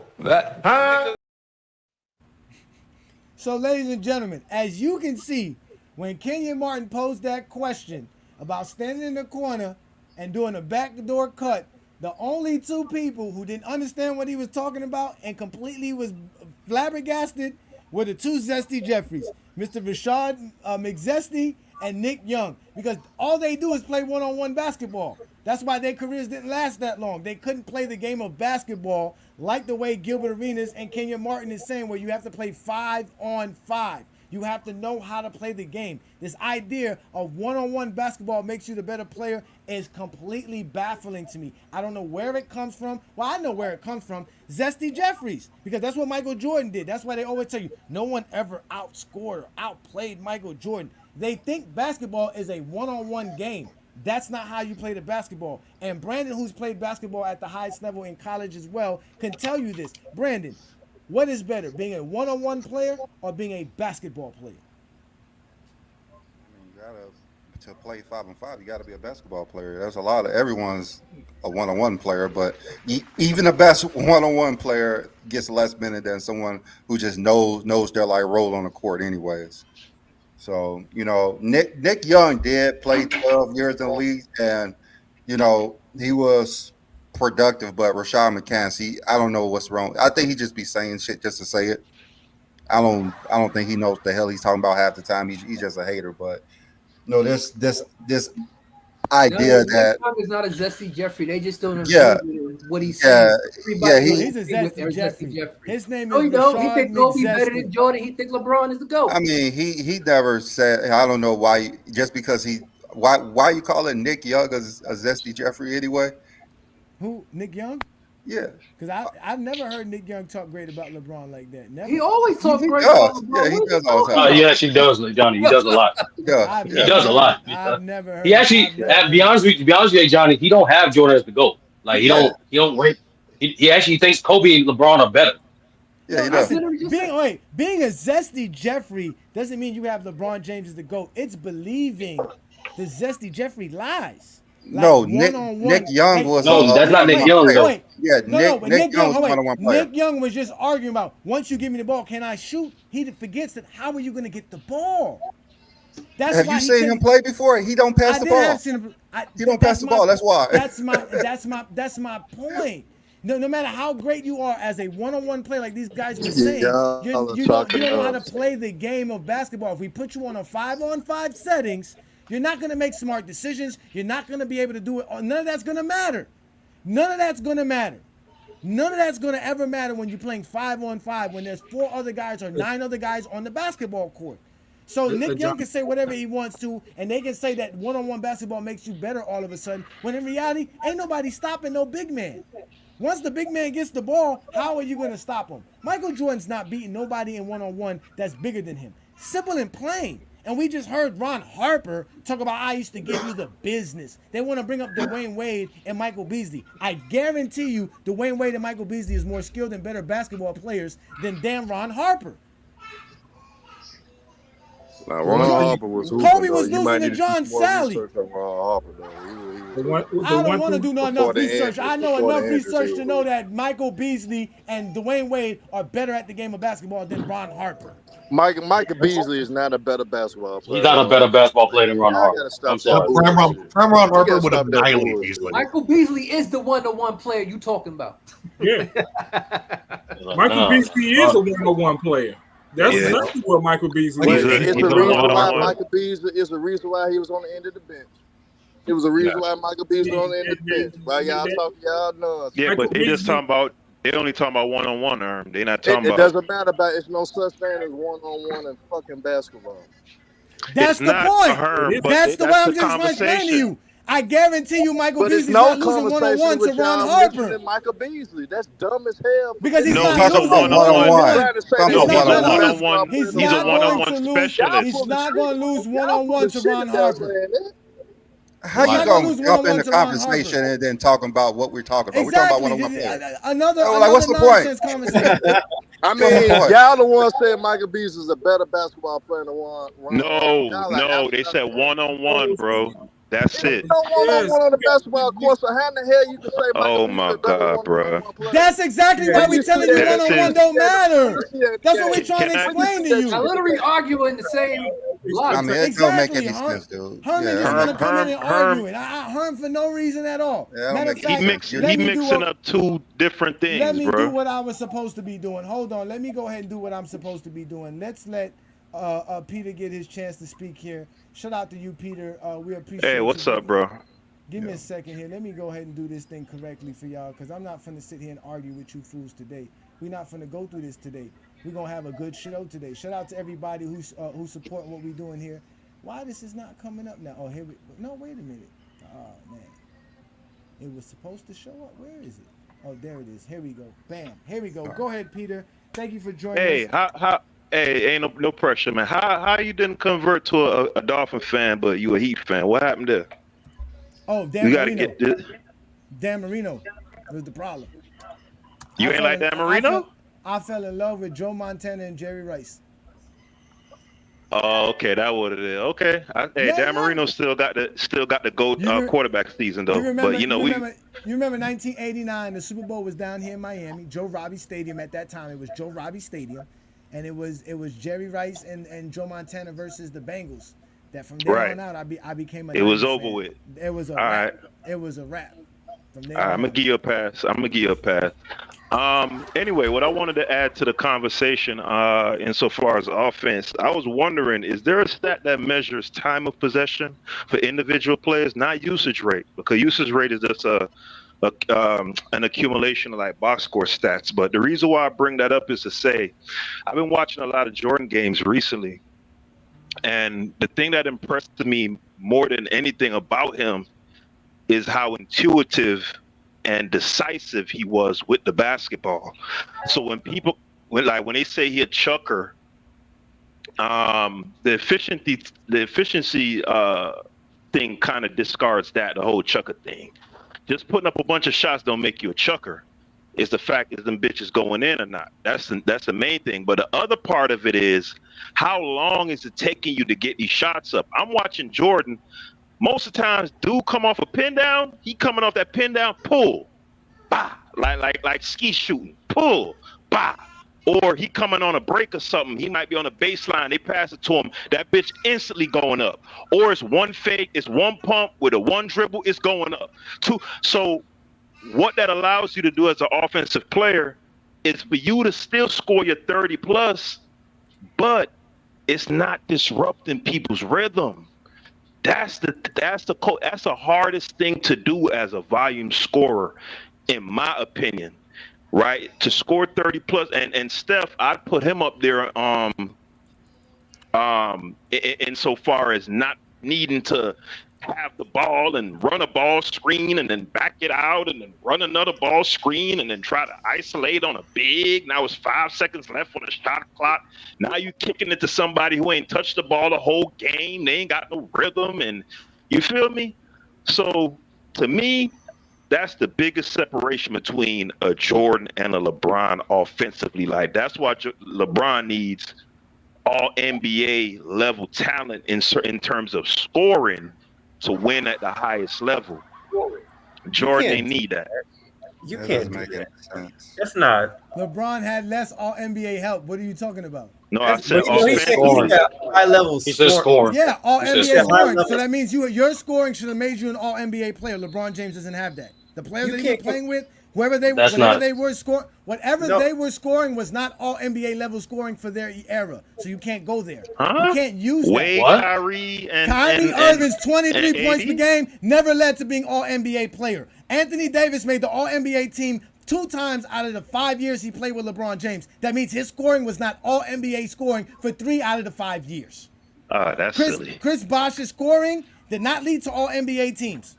Kevin Love's scoring did not lead to All NBA teams. Scottie Pippen's scoring led to All NBA teams. Hey, Kyrie was an All NBA player in 2015, and also there's no one time. No, there is no. I understand that, Johnny. And to answer that brother's question, no, time of possession was not, that tracking stat is not available pre 97. Oh, so I'm saying that it exists though for individual players. No, for individual players it does exist, but it doesn't exist for pre 1997. Where can I find that? NBA.com. Time of possession is the amount of time you have. For those who don't know, time of possession is the amount of time you have the ball in your hands. There's very little stats that existed for Jordan because he played so long ago. that advanced stats like that. But what the brother said though, but what the brother said, and you can just watch this pre-Phil Jackson with Doug Collins especially. He had the ball in his hands a lot. As a matter of fact, he had his ball in his hands as much as a guy like Westbrook in the especially majority of the 80s. Jordan in the 80s was Russell Westbrook. Yes.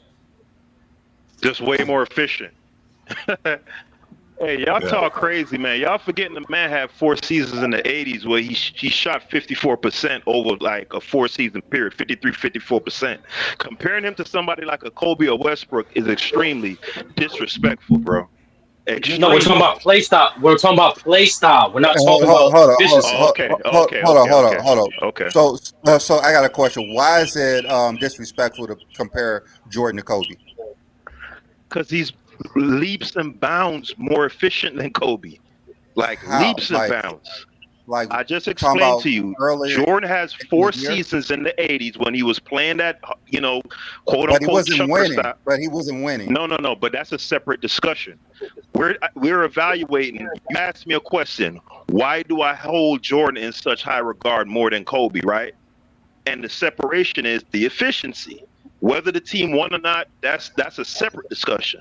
Again, Jordan has 4 seasons where he was at like 53 to 54% for 4 seasons on high volume scoring, 37, 35, 33 points. Like Kobe not in, nowhere close. And then if you want to go to playoff scoring, the separation gets even wider. It's not. Yeah, because Jordan played in the 80s where he had one-on-one defenses. Kobe Bryant and Russell Westbrook never saw defenses like that, man. That's what y'all fail to realize. That's not excuses. Craig, that is an excuse. Craig, that is an excuse. Okay, just started. Y'all be quiet. Every time it's only Jordan. Y'all gotta use everything but what Jordan did. It's because of the place that. So nobody say he's saying no. He said it is disrespectful to compare Kobe Bryant to Michael Jordan. That part of the that's what I'm talking about. No one is saying Kobe Bryant is more efficient than Michael Jordan earlier in his career, but later in Jordan's career and Kobe's career, they were almost identical. No. Jordan. He's not talking about Jordan's late career. He's talking about Jordan's early career. Jordan earlier. That's when he wasn't that efficient as a basketball player in general. But when he was winning, and he was the Jordan we all know, he was just as efficient as Kobe Bryant. No, he was not. Jordan was first 3P. Jordan shot like 52% from the field. Kobe was at like 44.5%. Like the playoffs again, the numbers don't back that up at all. But isn't this the same guy that was talking about time of possession? No, he asked a question. He asked the question of time of possession. But but the only reason why you would ask about time, like, do you factor in time of possession, is if you're knowledgeable of the nuances of the game. So how you can't recognize that the 2000s pace and defenses are much more intense than the 90s? I'm lost here.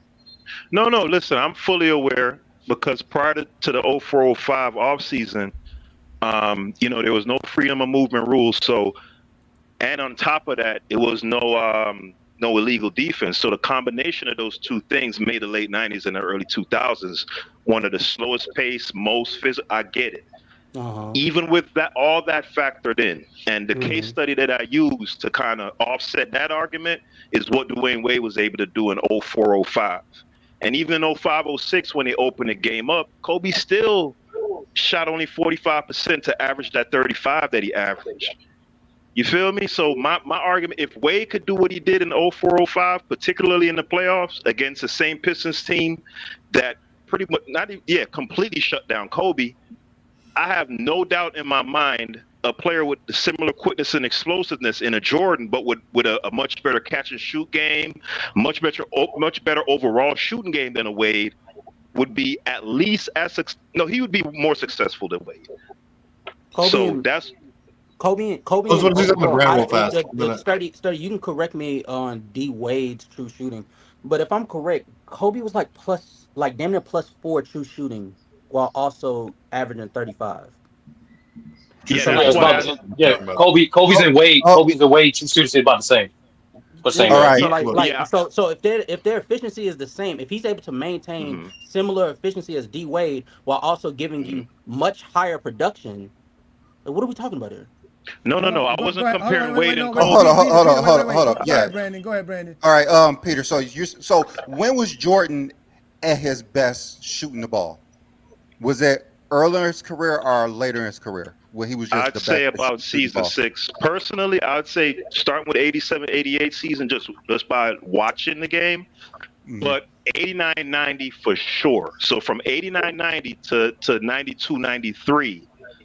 Okay, so 89 to 93, he was a better shooter than 94 to 98 in your mind. Just shooting the ball. No, you know what?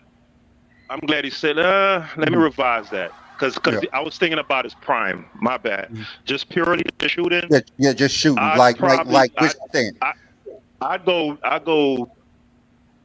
go 92. So the 91, 92 season to 96, 97. So 98, you're not saying he was a great shooter in 98, or he wasn't at his best. He was still very good, but you asked me what I would consider as like his absolute best shooting seasons. Those would be the five seasons, because his 96, 97 is just off the charts. It's crazy.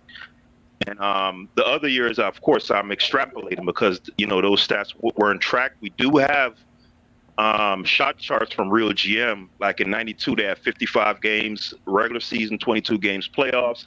So a lot of that is extrapolation. 97 is the only year we have like the actual numbers for the whole season. Okay. Brandon. Yeah.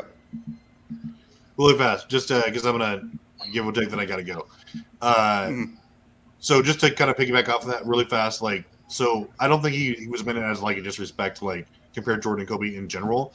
But Kobe's best shooting season was in 2002 when he shot just under 47%. Dwayne Wade played in the same era, basically, or when it was the toughest, right? And when they were both relatively going to take their same shots per game, Dwayne Wade was wildly more efficient. Well, 2-3 more efficient on average than Kobe, doing the same thing, leading the team from the front. He was a better shooter than Kobe. He had better shot selection. He was able to a little bit quicker. Those are the reasons why. Kobe played a lot more hero ball than Dwayne Wade. Now, Jordan, I don't, for the people in the chat, I do not care about defensive schemes, schematics. The mark of a good scorer is if you're able to shoot well above your league average, regardless of era. That's why you see Adrian Dantley was so good, even though the 80s had was 48% field percentage. He shot 55% during his prime. Same thing with a guy like Alex English. All these people manage to be hyper efficient relative to the people around you. That's the mark of a great scorer. Kobe Bryant shot basically exactly league average. If you're just talking nuts and bolts, during the 2000s, he was good, but he was a volume scorer and it showed. But the best scorers shoot well above league average because they're just better at the art of, what's the best footwork. They have better shot selection. They're better at the team offense, offensive scheme, things like that. So that's why Michael Jordan was obviously a better scorer than Kobe Bryant, because not only did he have a better technique, better touch on his shot, he was just better at all the things than Kobe too. And he didn't play as much here, but and for those things that he wasn't as pure, Jordan ruined the game because of where was that same energy when Elgin Baylor was taking 39 or was taking almost 30 shots a game the first 5 years of his career. Will Chamberlain was taking 32. All these guys, that was your pure basketball. And those guys are chucking up 40 shots a game. Come on, Mike didn't start that trend. He was just the last one who done it. Okay. All right. Yeah, that makes no one's saying that Kobe Bryant is a better shooter than Can I ask two perfect questions? Let me. No. Finish. All right. Yeah. So I'm looking at the true shooting percentage, which is field goals, free throws, and three pointers. So he said from I'm going to look from 1991 to 98. Jordan's true shooting percentage was 56.2%, and that's 1, 2, 3, 4, 5, 6 years. So we take 2003 to 2013, which is about a 10-year. Kobe was 55.8. So they're almost the same shooting the ball efficiency throughout the game from Jordan 6 years and Kobe Bryant 10 years. So this notion that Michael Jordan was this super efficient player than Kobe Bryant just never makes sense to me because I could look at stats and I can see that. True shooting is three. Nothing. True shooting is three cards. Yeah, it means nothing now. It means how you are throughout the game. True shooting is 3-card Monty. Okay, it's something somebody came up with to overvalue the 3-point shot. That's all that shit is. Overvalue it it's now. smoke and mirrors. No, it's not. Yeah, okay. Yes, it's very important to see how efficient you are. And plus, for like one thing, Travis says Kevin Durant is the greatest scorer of all time because of how efficient he is shooting the ball. Now all of a sudden, true shooting does not matter to Travis. It just don't make any sense. That's how does that not matter to like you now? Hold on, before we get to that, I gotta. What's the good question? Hold on, no, I gotta address this right here because Herm is all upset because he came up here to have an argument, just to have an argument, when all he was doing was he was agreeing with what you. he said. Yeah. Exactly. He said, "Y'all don't know basketball. I want to smoke with Herman B. Lee, A. Johnny in a debate. You could come up and we'll give it to you right now." You are sitting here want to argue about nothing. You don't know basketball. You just want to argue. You already know you don't want the smoke. I want the smoke when it's debating basketball. I can't be beaten. You can't be beaten when you have your little crew on FYF when you only need 4 people to win a debate. Let's keep it real. You're not winning a debate with everybody. You're winning a debate because you have a special panel of 6 people and then a special guest. That doesn't mean you won a debate because 4 people voted for you to win a debate. We can choose a topic. The topic is today's topic. What's better, one-on-one or a basketball player? And you already agreed being a basketball player. So what do you want to argue with us today for? Instead of coming up here and having a good take, you want to come up here and argue. We don't want to argue. We want to talk basketball. And you already agreed being a basketball player is more important and better than being a one-on-one player. That's exactly what you stated. Those are your words. So if you want the smoke, set it up. Because all I do is roll up. I don't hold up, I roll up. And I'm always ready for the smoke. Later. Yeah, peace, All right, Craig. Craig. Peace, Craig. Peace, Craig. Have a good day, Craig. We'll bring up some more people and we can have a conversation. Because like I said, I'm ready to go. Y'all not playing with me today. I want all the smoke. A Johnny should want a rematch. Rematch for saying what? that right now or something? 65% of the people in the chat line said, "Hey, Johnny won." 4 people said you won, and I lost a debate. That's not winning a debate or losing a debate, my friend. You're not gonna win on any other platform. You only win on FYF because you get your little cronies to help vote for your special guests. That's not how you win a debate. You don't provide information. You just came up here and argued for no reason. Have them come on up. Have them come on up. Well, to be fair, I'll put the link up. I like the smoke. I'm ready to roll up and smoke a pack of Hollywood Herman today. What is he talking about? All right. Hey, John, you should never say that statement ever again. You should never say that statement ever again. Wait. Let's let Casual up because Casual had something to say. Shout out to you, Casual. Y'all make sure to check out the Casual. I'm sorry, I hit the wrong button. Shout out to you, Casual. What you got for today's topic, sir? As far as the basketball 1v1, I think like anybody that appreciates the game of basketball will just say playing basketball in its purest form is the way to go. Travis, what year D Wade were you referencing when you said that he was wildly more efficient than Kobe? Generally his entire career. I mean, look at Kobe's best career again was in 02, and he shot under 47% from the field, or it was like 46.9 or something. Wade was better virtually every single year than Kobe, except for like his last 3 years in the league. Wait, but if you're giving D Wade his any of his best years, why would you go to 02 for Kobe? Like, that's not because that was Kobe's best year. You think 2002 was Kobe's best year? From a field goal percentage standpoint, yes. From a field goal percentage. Wait, why are you going off a field goal percentage though? So they played in the same exact era. Why wouldn't you? No, not necessarily. The early 2000s, in which 2002 Kobe was playing in, the defensive intensity was like much more egregious than D Wade's defense. The defense that he was facing in 2006. D Wade came in 03.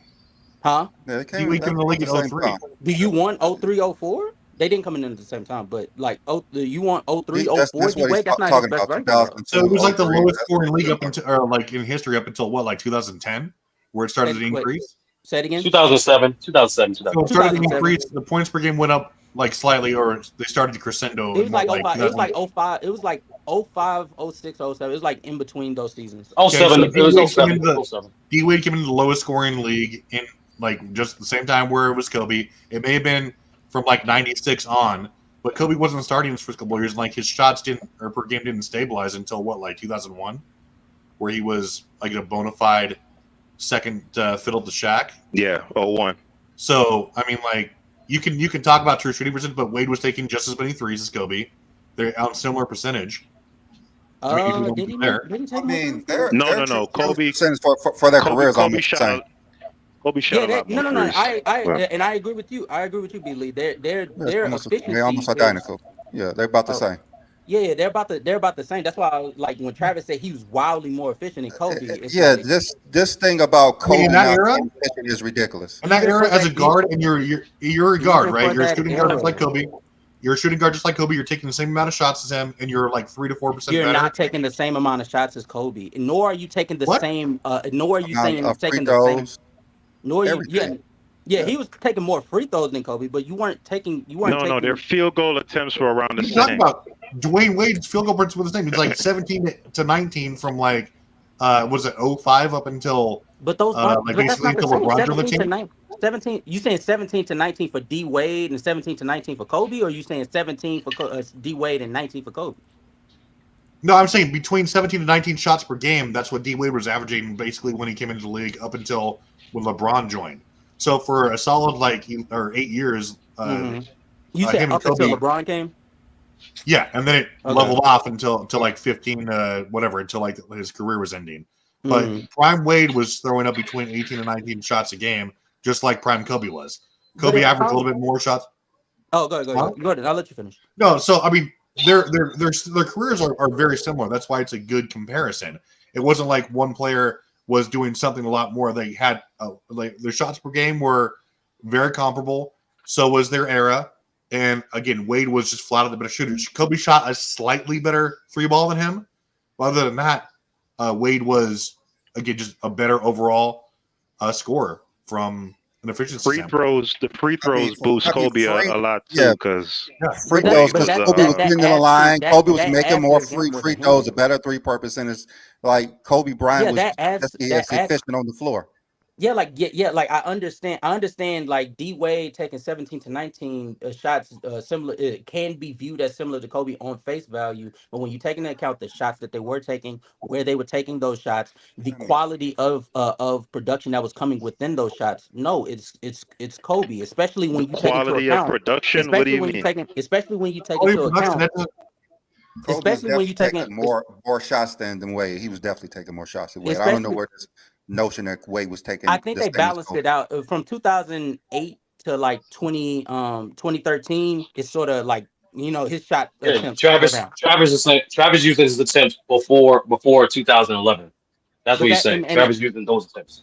Yeah, No, the and problem the is problem people gotta with stop that is taking- that's a and the People problem with gotta that stop is that's they gotta stop taking unflattering. Kobe's field goal percentage and call him inefficient. That's the Yeah, problem. Everybody just want to take No. Kobe's.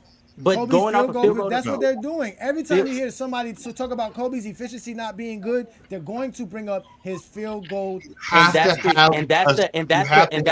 the myth that needs to like somebody needs to bust it on this channel, or I will do it personally. That's the We already only did that. reason. That's what we've been That's did the only that. We've reason been to did say that. Kobe is not that great. Is to talk about his field goal percentage. Casual. We just said, wait, casual. We go just ahead. said that if Kobe was playing in 1988, his field goal percentage gonna be 54% as well.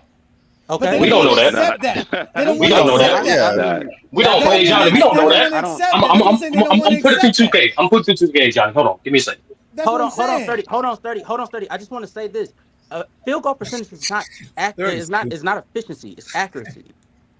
So, Yeah, of course I know anybody that. that used field goal percentage, He's gonna and shoot calls 54%. inefficient for But that, that is factually incorrect. That wasn't Travis' premise. I'm That not wasn't talking. I'm Travis' not talking premise. about. I'm not talking about Travis. Billy and Johnny were basically saying, like, in the general sense, when people call Kobe inefficient, they're referring to his field goal percentage. What I'm saying is, those people that do that, you are factually incorrect. That does not mean if field goal percentage, field goal attempts, field goals made do not mean you're inefficient. That is accuracy. So That's for why I said that. efficiency, That's all I then was you have to have a baseline. You have to have some sort of a measurement that you use. There is no a criteria measurement. to establish what your It's relative. It's relative to Travis. Stick with your original premise. It's relative to your error. There's no concrete efficiency for every error because every error is not played the same. That's why you go off your error. Wait. At the end of the day, At the end of the day, your field goal percentage is your shooting efficiency. That's what it is. It tells you how many shots you take and how many shots you make. That is your shooting efficiency. Your scoring. Your scoring. Accuracy. Hold on. Let me just ask this: how many people think LeBron James is a better shooter than Steph Curry? Do anybody believe this? A better shooter or scorer? Yes. No. Shooting the basketball. Do anybody believe LeBron James is more efficient shooting the ball than Steph Curry? No. It's crazy because all right. So why are you stuck on this field goal percentage when LeBron James' field goal percentage is higher than Steph Curry? And Larry Bird and a lot But of. you this for Travis or special for the panel? No, we're just talking about in general. Again, your scoring efficiency is based on your true shooting, which measures how many points you put up compared to how many shots you take or free throw attempts you take. Those are the only two efficiency stats that we have that can help us understand that. No, that's EG. We can do that for anybody in NBA history. That's how it works. All this other extra stuff that y'all love to just add, y'all need to stop. It just needs to stop. That's where it stops in GOAT James Kingdom. Because all this started with Zesty Jeffries, who have to make up shit because the numbers don't match. And I'm gonna give you a perfect example of what I mean about numbers don't match. I'm gonna give y'all a perfect example when they want to get upset. Right? We always hear about triple level scores. All this other, you gotta be a 3-level score. 3-level score. I want to hear a 3-level score. Right? Well, if we go to 3-level scoring, why is LeBron James not a better 3-level scorer than these guys? Because he's more efficient than these guys when it comes to being a 3-point shooter and at the rim, and he's obviously not better than them in the mid-range. So the 3 levels is getting at the rim, shooting mid-range, or shooting 3-pointers. But the numbers, they don't like the numbers. The numbers don't fit your category. The numbers don't make you sit well because you got to make shit up to make Kobe Bryant and Michael Jordan better than what they really were. If we really want to take I agree with that Kobe thing. Listen, I do with Kobe. If we really wanted to take it to 3-level scoring, none of these guys are top 5 in NBA history. When we're talking about your efficiency, even if you want to go to points or scores, baskets made, in reality, LeBron James is the only player with over 2,000 dunks and over 2,000 3-pointers made in his career. So that gives you the idea why he's so high when we go to those categories. Plus, he has almost 3,000 mid-range jumpers made in his career. There's other players who have more than that. That's what you guys fail to realize. At the end of the day, the numbers tell us all we need to know. All this other extra shit you guys want to add to this shit is motherfucking decorations. It's like toppers on a cake. Don't mean shit. I want to know what the cake tastes like. And the cake tastes good when you have stats and accolades and numbers that tell you to understand what we're talking about. So yes, Kobe shot 45% as efficient-wise, but that's not bad. Because when you look at all other shooting guards... No, you look at all other shooting guards, he's efficient. He's one of the most efficient shooting guards in NBA history as well, on top of that. So you I don't know about that part. Yes, no, it's definitely not bad. No, compared to other shooting guards, your Vinces and your Hardens. Compared to your James Harden and your Ray Allens, he's not more efficient than those guys, Johnny. I'm sorry. Well, you're doing the true shooting, but what Johnny is basically. All right, listen. I believe Ray most Allen people shot would like have 45%, 44% for his career. Right. What are y'all talking about? I believe he's. Oh, what happens to the other levels, Johnny? What happens to the other levels? But that's what y'all use against Kobe. That's what y'all use against Kobe. You see how I'm saying how quickly numbers don't matter to y'all? Because when I throw you Ray Allen's number, now all of a sudden you have to readjust your thoughts. Well, damn, I thought Ray Allen was more efficient. He ain't. No, he is more efficient. Oh my God, he's going by true shooting, Johnny. But No, let me say this real I'm quick. going by what y'all don't go to true shooting and say Kobe's inefficient. Y'all go to his 45% spoke. field goal percentage. And a lot of the shooting guards that y'all love to talk about shoot about 44%. The only players who shoot better than Kobe Bryant in these categories are like Dwayne Wade, who shoots like 47%. Even if we go to Harden shoots like 44%. Barely. Because Michael Jordan played in the 80s. That was barely. It don't matter where he played. He did it. Right, John? It don't matter what. Now when he plays, don't matter. I don't. Hey, John, that's what I keep telling people. People keep trying to punish players for the era they played in. I'm not punishing no players because you're using Michael Jordan, who is the extreme at greatness. And he's a shooter. But that's what Peter. That was Peter was referring to. That's how we got to here. Him and George Gorvin are the only guys that shoot close to 50% when you're talking about shooting guards. The rest of them shoot around 45%. Right, that's right. That's correct. But remember, all right, Kobe is with most people's list a top 10 dude, right? So when we comparing the best of the best to the best of the best, we're really splitting hairs. So when I say that Jordan is way more efficient or way more accurate, whatever, adjective you want to use, that's not saying that Kobe is bad. It's just saying that Jordan is in a separate tier from him. Don't compare Kobe to Jordan. Don't compare Kobe to Jordan. We're not trying to compare Kobe to Jordan. People are saying that accuracy is based on the fact of the era that enabled him to do that, while Kobe's accuracy is based on his era. So you're comparing based on what they've done through different eras. This just sounds like a very complex issue. No, it's not. It gets complex. It's not complex. It gets complex when you try to give Kobe Bryant sympathy points. Travis and Peter said, just simply put, is this simple, Johnny? There are stats that measure efficiency, like EFG and true shooting, that are just as good as field goal percentage. What Travis' premise and what Peter's premise is how you separate the pack from your pack of your era. Kobe Bryant is an efficient player because from EFG and true shooting for his career, for his prime, he's about give you about +2, +4. But you got guys in his own era that's doing better efficiency. What guys is that? Let alone the guys of all time. The guys would be players like Ray Allen, players like Wade, players like LeBron.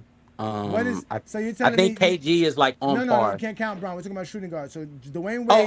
Yeah. Dwayne Wade. No, I was talking about just players. I was talking about just scores. I don't do this position. I already said that Dwayne Wade has a better overall field goal percentage because he shoots about 47% for his career. What is his EFG percentage over Kobe? Oh, Sturdy loves EFG, so he could tell you that. I know from 2000 to no, I don't do career. Oh, I don't you didn't do know career. that? Okay. No. I'll get you right now. I'll get you right now. No. I'll get you right now. It's right here. It's 49.5. Damn, nigga. You can't do it now because you didn't have when you was making the statement you just made. You didn't have that information to make that statement. No, but hey Johnny, listen slowly. I said I don't. Correctly. Wait. What I say? But wait. Before you say that I misinterpreted, I didn't hear what you said. Let me make sure I heard what you said. You said if we compare Kobe to the players in his era, you said he was about a +2, +3 in efficiency when we're talking about EFG compared to other players. So that means other guys like Dwayne Wade and Ray Allen, which were two players you mentioned, am I correct? Casual mentioned them. Casual mentioned those guys. Who has the +2 or +3 over Kobe? Who has that? Who has +4, +5, +6 in EFG during that same span? So hey Johnny, I said what you said, but I said the most important thing. I said during their Is he muzzled? He's muzzled. Study. Yeah. I'm muzzled? Yeah, there you go. You better. He good. No. Well, I said during their prime. I've been saying this since the first time I got on the show. Career average is not an accurate depiction. Who is that? Go ahead. Yeah, career averages is not an accurate depiction of what a player is production during what he does during his prime. I go off prime. So when I say in comparison, for me, sir. You didn't have the no, answer for me, sir. I literally no. You asked for career. I said I don't have career. No, what's the But prime? for prime? Give me the prime. The prime. You gave me Kobe. The prime. You gave me Kobe. I'm about, can I give you the answer? Is Kobe? Can I give you the answer? Is Kobe plus 3 and plus 2 plus 3? Is that because of his prime? Yeah, that's his prime from 2000 to 2013. That's his prime. Okay, all right. So who has the better one than that? That's a shooting guard, please. D Wade. Oh, only restricted shooting guard. Oh, D Wade just by 1 and Ray Allen just by 2. If we're just talking about shooting guards, but I don't restrict scores to just shooting guards. True shooting wise, yeah, it's only Ray Allen is above D Wade and Kobe. So and my statement stands as usual. When we compare Kobe Bryant to his contemporaries, which are shooting guards, he is not inefficient. Because you have to compare him. No one said he wasn't efficient, Johnny. Wait, that's the argument we're having here. No, we're not. I keep telling you that. John, let me say this one more time. No. We're going to keep it moving. Let's let Ruddy Hood Sports get his take in because Ruddy Hood Sports have been giving us a super chat. Shout out to you. Let's start off with your first super chat, Ruddy Hood Sports. You said that LBJ is the #1 offensive player of all time, hands down. I agree with you as well with that one. That's a great take. Your second take was they said one-on-one as if LeBron isn't the beast in isolation. I agree with you as well. LeBron James has never seen one-on-one basketball since 2007. So what is your take for the conversation we had today? Thank you again for joining us, brother. We appreciate you. What's good, Ruddy Hood Sports? What's good? Can y'all hear me? Yes, indeed, we can. All right, man. I hope everybody's doing good, man. Peace to everyone. Peace to the chat. Peace to the panel. First, like I said, LeBron James is definitely the greatest offensive player of all time. That's not even a question. That can be proven. That can be measured. Second thing is that when it comes to the thing about efficiency, field goal percentage does define efficiency. Can you guys hear me? Yeah, we hear you. You guys can still hear me?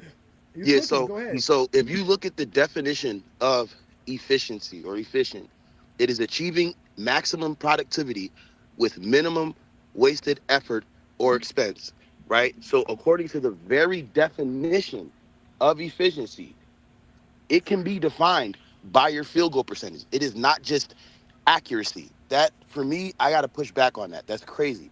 Your efficiency, if someone hits 20 shots on 20 attempts, that's going to reflect on their field goal percentage. If you get 3 buckets on 10 attempts, that's going to reflect on your field goal percentage.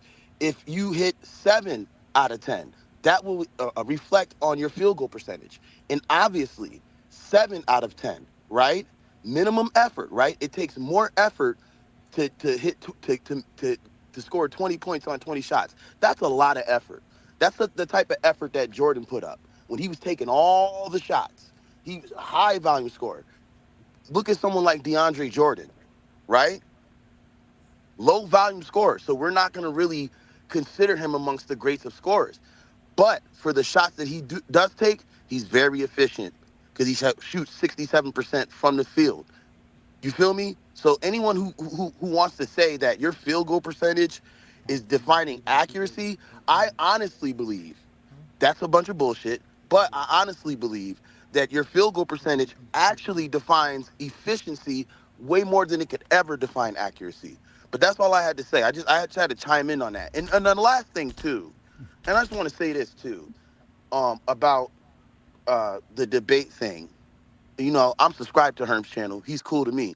But when you have a debate, one of the main points is to state your claim and to be able to articulate and translate that claim to the audience. You cannot then rely on narrative and intangibles without any statistical proof, without any evidence to say that, and think that you want to debate. You have to be able to offer all those things. You have to be able to offer statistical evidence, right, to support your claim, and then you can go into the intangibles and different things like that. And when I watched that debate between who adjusted more, who adapted more to the game and things like that between Kobe and LeBron, I was flabbergasted, bro.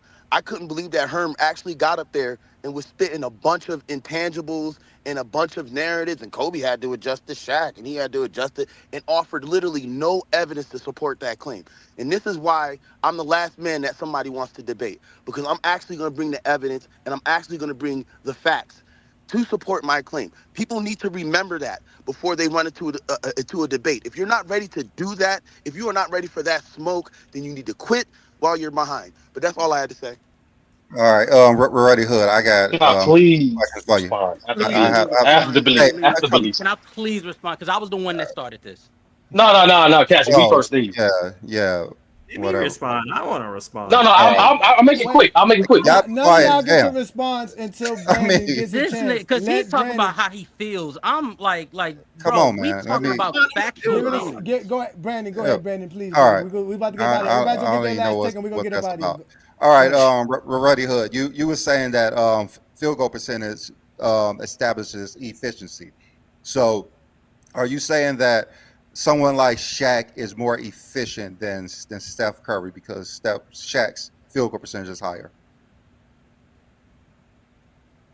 Oh, sorry, I'm still on mute. My bad. Say it one more time, the last part. All right, yeah, you're saying field goal percentage is efficiency. So, are you saying that Shaquille O'Neal is more efficient than Steph Curry shooting the ball?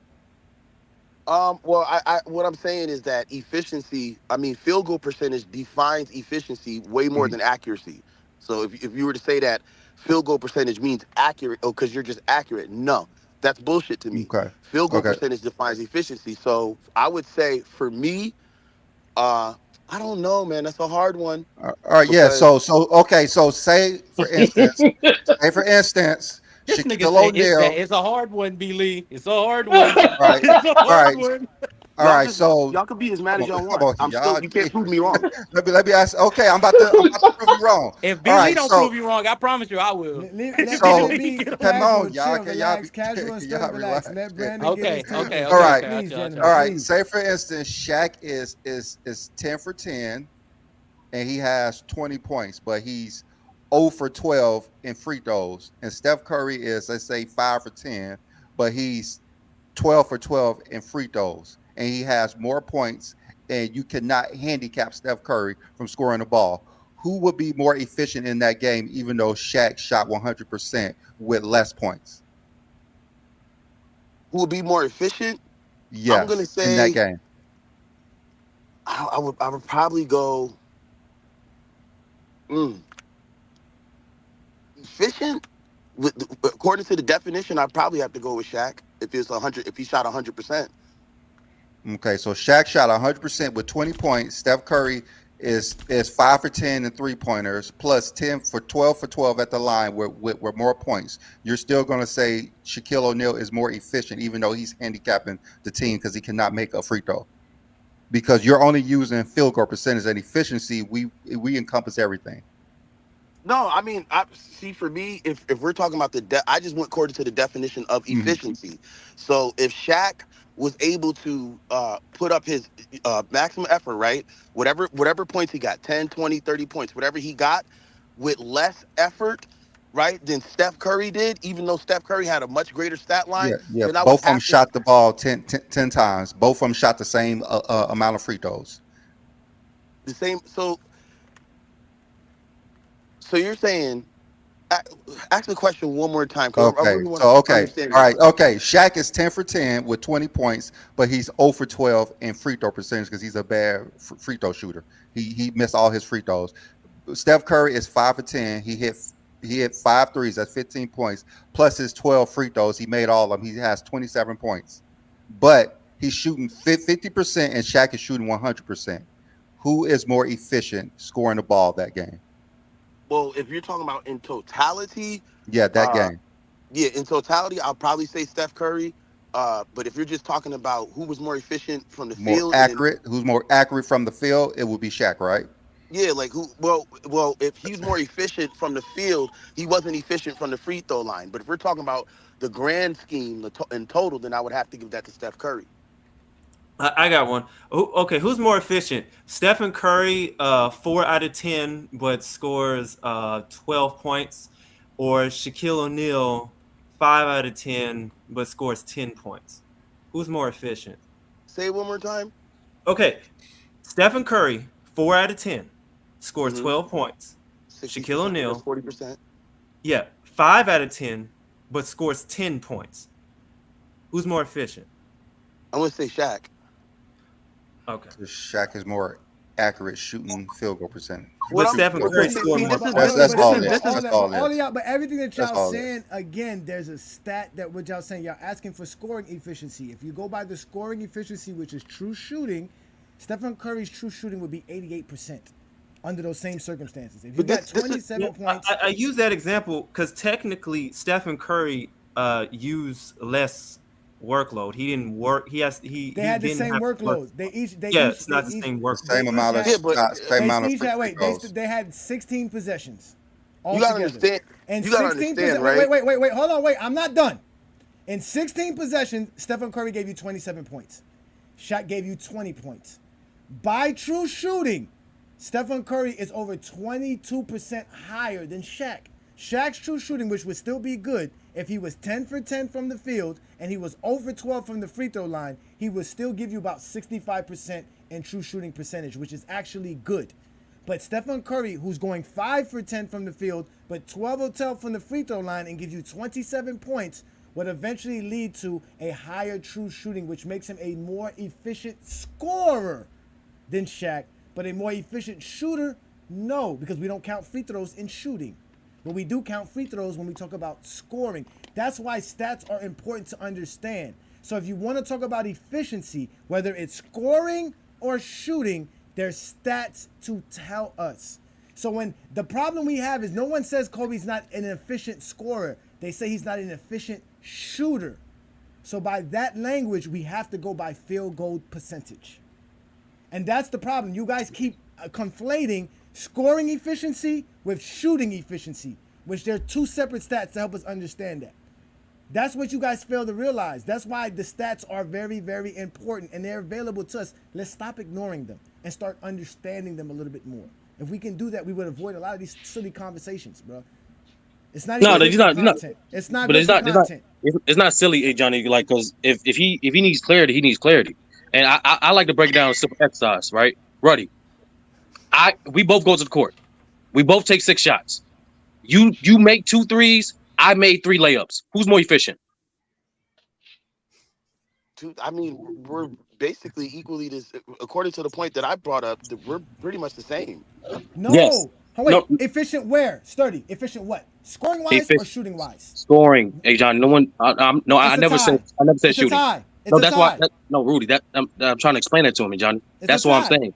Despite me being more accurate with being 50% from the field and you being 33% from the field, we both produce the same amount of points. That's why the efficiency is the same. That's why accuracy and efficiency are not the same. Can I say something? Efficiency is the same. Instead of saying efficiency, say scoring efficiency. Sturdy. So stop confusing people because people don't know. I'm not confusing when you say them. When people listen, when you talk to people about basketball, they don't know what you mean when you say efficiency. So please tell them scoring efficiency. Because when you start with your soliloquy about accuracy and efficiency, it begins another argument about nothing. It's still the same thing. Efficiency means efficiency. Well, We're I just thought having 2 separate discussions. If you talk about shooting efficiency, you can't talk about true shooting. Hey, Johnny, it must be field goal percentage. I didn't think I need to specify that, Johnny. You need to go to true shooting. Hey, Johnny, I didn't think I need to specify That's very, very important. Stop confusing people in conversations to seem like you're right. Hey, Johnny, listen. I didn't think I had to when I gave the examples of how I scored. If I made 3 layups and he made 2 threes, I didn't think I had to say scoring efficiency. I thought it was kind of, Yeah, because they said something. 3 out of 6 is better than 2 out of 6. So yeah, that confuses the conversation. So if we started talking about efficient wise, I'm gonna say 3 out of 6 is better than 2 out of 6. No, that's the point. No, hey Johnny, calm down. It's the same. That's the point. That's what I'm trying to tell Ruddy. Ruddy was saying accuracy is the same as efficiency, and it's not. Even though I'm more accurate in this exercise. I didn't say that, but okay. You repeated the definition, right? Yeah, but I didn't say accuracy is the same as efficiency. But go ahead. No, okay. Let me correct myself. Field goal percentage is accuracy. EFG, true shooting, is efficiency. They're not the same. That's the premise of it. In this exercise, despite me being more accurate from the field than you, we're equal and efficient because we took the same amount of shots and produced the same amount of points. It's that simple. Yeah, whenever you ready, Johnny, because And also, hey Johnny, No, can this is you what we're gonna do. We're gonna end the show. We're gonna end Yeah, the we're show gonna so everybody can have their last take, and we're Yeah. not gonna respond to nobody's takes. We're gonna get up out of here because we're gonna enjoy the rest of our Sunday. I want to thank everybody who supported us, everybody that showed up to the panel, everybody that's in the chat line. Again, this is the GOAT James Kingdom Show with B Lee and A Johnny. We do this every Sunday, and we're going a little bit longer than our normal time because we're gonna start leaving the show to about 2 hours and 2 hours and a half. But at the end of the day, I wanted to talk about one-on-one basketball and the silliness that people say about one-on-one basketball. So we're gonna start off with what we got right here. We got Peter last, and then we'll go down the line and we'll get up out of here. So Peter, we'll start with you first because you're down at the bottom. Go ahead and give us your last take. Make it quick, brother, so we can get out of here, please. Hey, can you hear me? Yes, indeed, we can.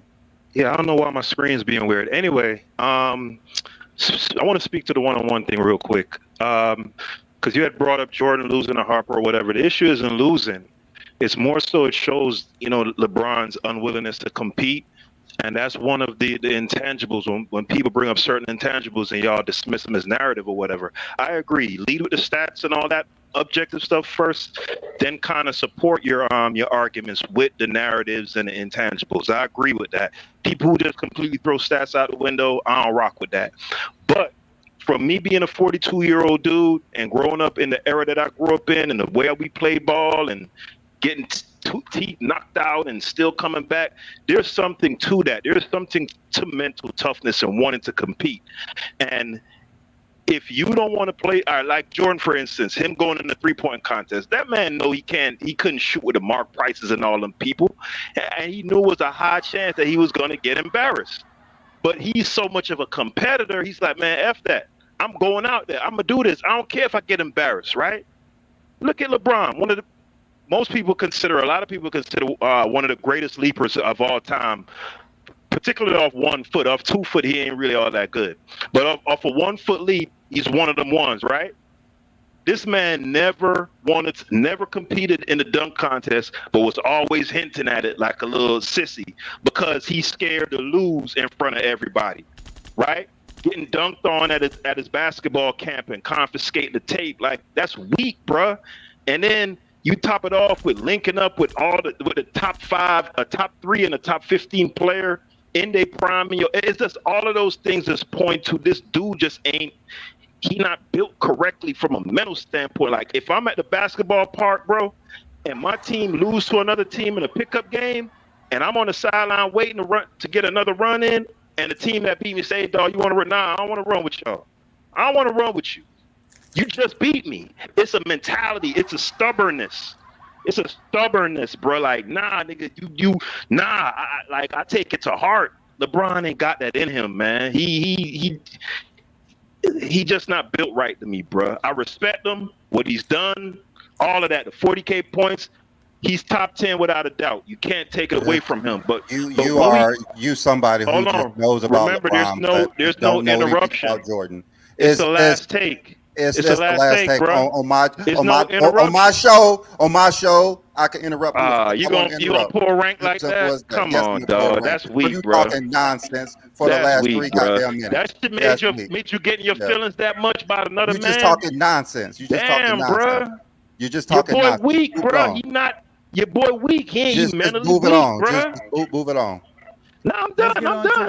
Just move it on. My goodness. Nobody want to hear your damn shit hurt, huh? You sound hurt, bro. Nobody want to hear your hurt feelings. Nobody want to hear your hurt feelings. Move on. Thank you. Let's go ahead. Brother Hood Sports, his last take, please. So what I was going to say was this, right? And maybe I could just clear it up really quick. Like I said, when I hear certain assertions or I hear certain points that people make about like efficiency and accuracy, and then someone says your field goal percentage can define your efficiency or something along that lines, I have to look up the definition of these words. That's why I looked it up. So if Shaq and Steph both scored 20 points, but it took Steph about 15 to 20 shots to get to the 20, and it only took Shaq 10, then I'm going to say that Shaq was more efficient. And I'm going to define that by the definition of efficiency. It took less effort and less productivity. It took less effort for Shaq to get to his 20 than it took Steph Curry. And for me, that does define Your field goal percentage, obviously Shaq would have shot 100%. That field goal percentage does define his efficiency more so than I get it. You were accurate, but it does define how efficient he is in this game. Whether it's and obviously this is concerning shooting efficiency. So that's I just wanted to clear that up. Like I'm not saying I don't think, I love everyone's point. When people make points, I listen to them. You know what I mean? I just give my honest opinion. If I think it's bullshit, then to me it's bullshit. I think that your efficiency can be measured by your field goal percentage. And anyone who doesn't believe that, for me it's like, I don't know, man. I just got to push back on that. But either way, man, good show. Enjoyed everyone. Once again, like I said, LeBron James is the greatest offensive player all time. This is why he's the GOAT, because you can find him in all these different conversations. You can just find him there. But that's all I had to say. Great job by you. All So right, go good ahead, job. Sturdy. It's your turn. Go ahead, Sturdy. Please. Y'all know what I do. John Stockton, not top five point guard. We all know this. Despite what anybody tells you, do not let these old people lie to you.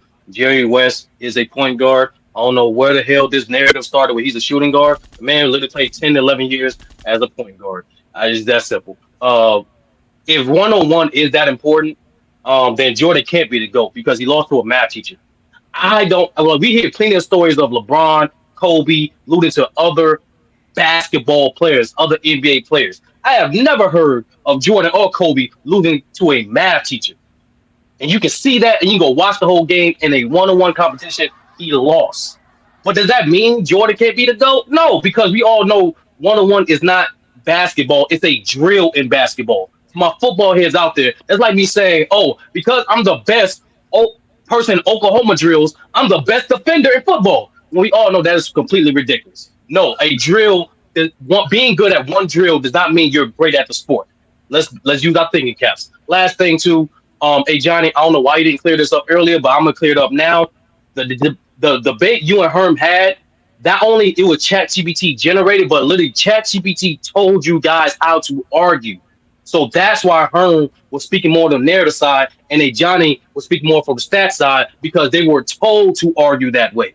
In my opinion, y'all should run that back because on the simple fact that we never had a debate like that before or after because of that reason. It was too restrictive. And it's not indicative on how a Johnny nor as Herm as debaters. And I'm gonna land it with this. If y'all want to continue to have great basketball discourse, join the Discord for Go James Kingdom and FIS Sports, where right after the stream ends, we will continue the discourse and we'll talk about the one-on-one, we'll talk about scoring, and we'll just continue to talk about great basketball in general. You guys enjoy your Sunday. Reading is fun to mental. And most importantly, develop your own opinion on your own. Do not be a follower, be a critical thinker. Do your own research and formulate your own opinion. That's it. Facts. Go ahead, Casual. You can have that take. Great job by you. Appreciate you, Sturdy. Go ahead, Casual. Get your last take in, please, brother.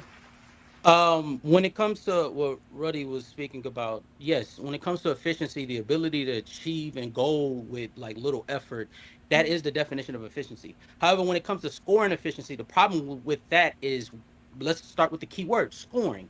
When we talk about scoring, a lot of the greatest scorers of all time, 75 to 85% of their scoring happens at either the three-point line, especially when we talk about players in the modern era, and especially for players of Michael Jordan, LeBron James, Shaquille O'Neal's ilk. When we talk about scoring, it's important for us to talk about their free throw shooting because that generates 75 to 85% of their scoring. So that's why field goal percentage solely is not an accurate way of talking about efficiency. That is accuracy. Because when we look at a player A who takes who takes 10 shots, makes 5 of them, and they're only twos, versus player B who takes 9 shots, all threes, and he makes 4 of them, that player is viewed as more accurate and as more accurate based off of field goal percentage alone.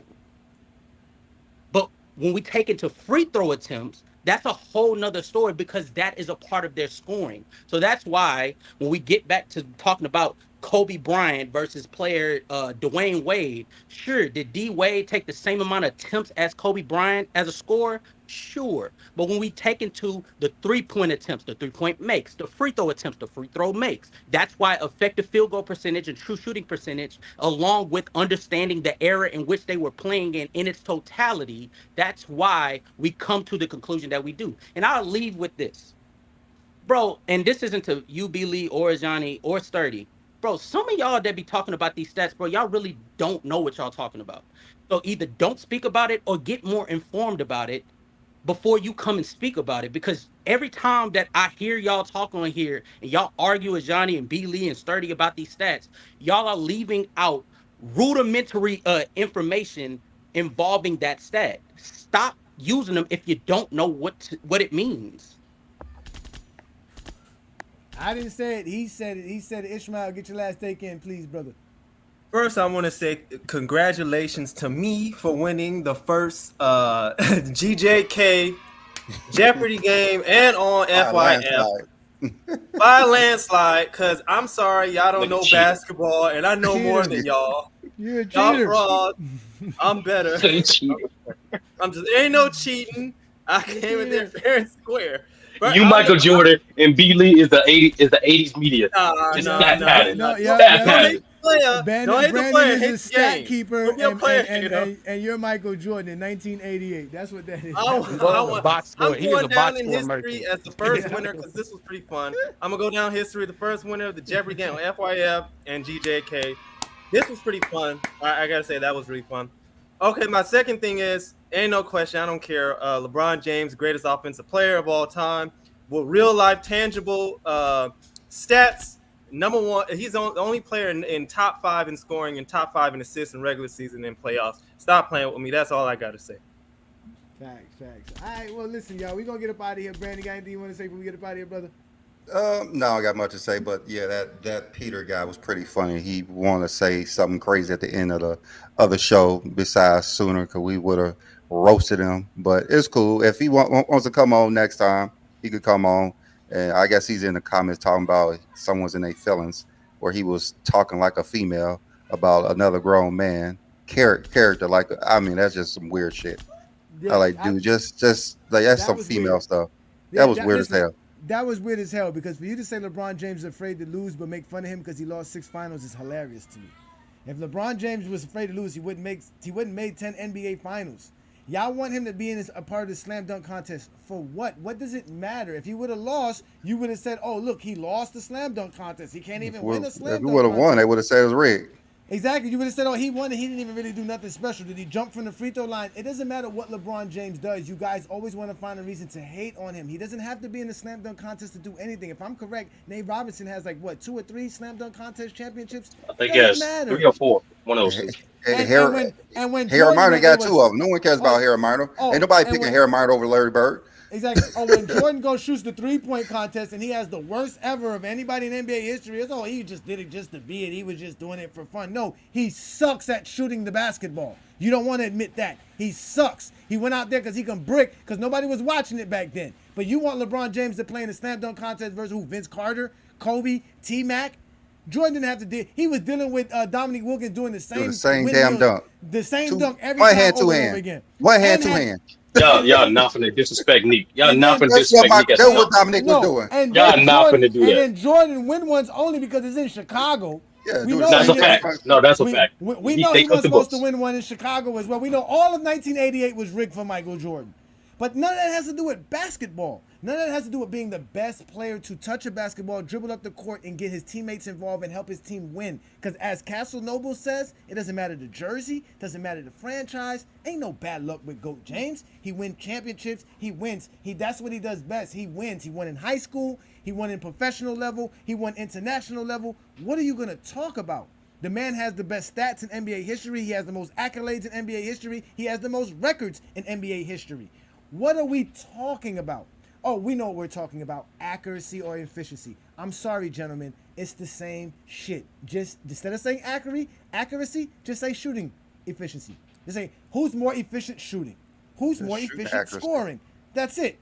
So for you, Ruddy Hood Sports, you brought up the different shot attempts for Stephen Curry and Shaquille O'Neal. Brandon didn't say that. They had the same amount of shot attempts, the same amount of free throw attempts. That means they had the same amount of possessions. And under those terms, he's asking you who is the most efficient scorer, not who's the most efficient shooter. These are very easy terms to talk basketball. You guys have to stop thinking whatever you think or your personal preference means something to people who care about basketball. We really don't care. No one cares about Johnny's personal takes and my personal biases. None of that shit matters. What matters is what I know. And what I know is how to talk the game because the stats tell us how to talk the game. That's why we go live every Sunday. Brandon and I don't do nothing else but talk stats. You saw what he did today. He brought up nothing but stats to tell you why somebody was the most efficient player or why somebody was the most productive player. He didn't do nothing else. He used the stats. So ladies and gentlemen, if you want real basketball talk every Sunday, you come right here to the GOAT James Kingdom platform, also on FYF. We go live on our IG accounts and our Facebook accounts, but we're also on TikTok, Discord, Instagram, Twitter. We are all over the place. We have a large panel of people. Again, ladies and gentlemen, if you want to talk basketball, here is the place to do it. Today's show was about who's the greatest offensive player of all time. And by Brandon's confusion, we don't know. By my standards, it had to be Oscar Robinson. But other than that, it was another great afternoon with you guys. I want to give thanks to all of you guys. Brandon and I really do appreciate every last one of you gentlemen. Yes. Wait, Ruddy, Ruddy wants to join the Discord. Is there a link in the chat or what? I did put the link in Discord in the chat. You can join Discord, or if you guys want to, I'll put it's available to you right there. If you look up on the private chat, you'll see it right there. It says join GJK on Discord. You can also join FYF on Discord. Please go ahead and do that. Subscribe to the channel. You guys know what we do here. We talk the game of basketball. We are not those narrative guys because we know how to talk the game. So again, we want to thank you guys for joining us on another Sunday afternoon. This is GOAT James Kingdom. Peace and blessings. If you're a basketball fan and you're tired of basketball shows that talk about fake narratives and using non-basketball terms like killer instinct, playoff translation, gravity, come to GOAT James Kingdom.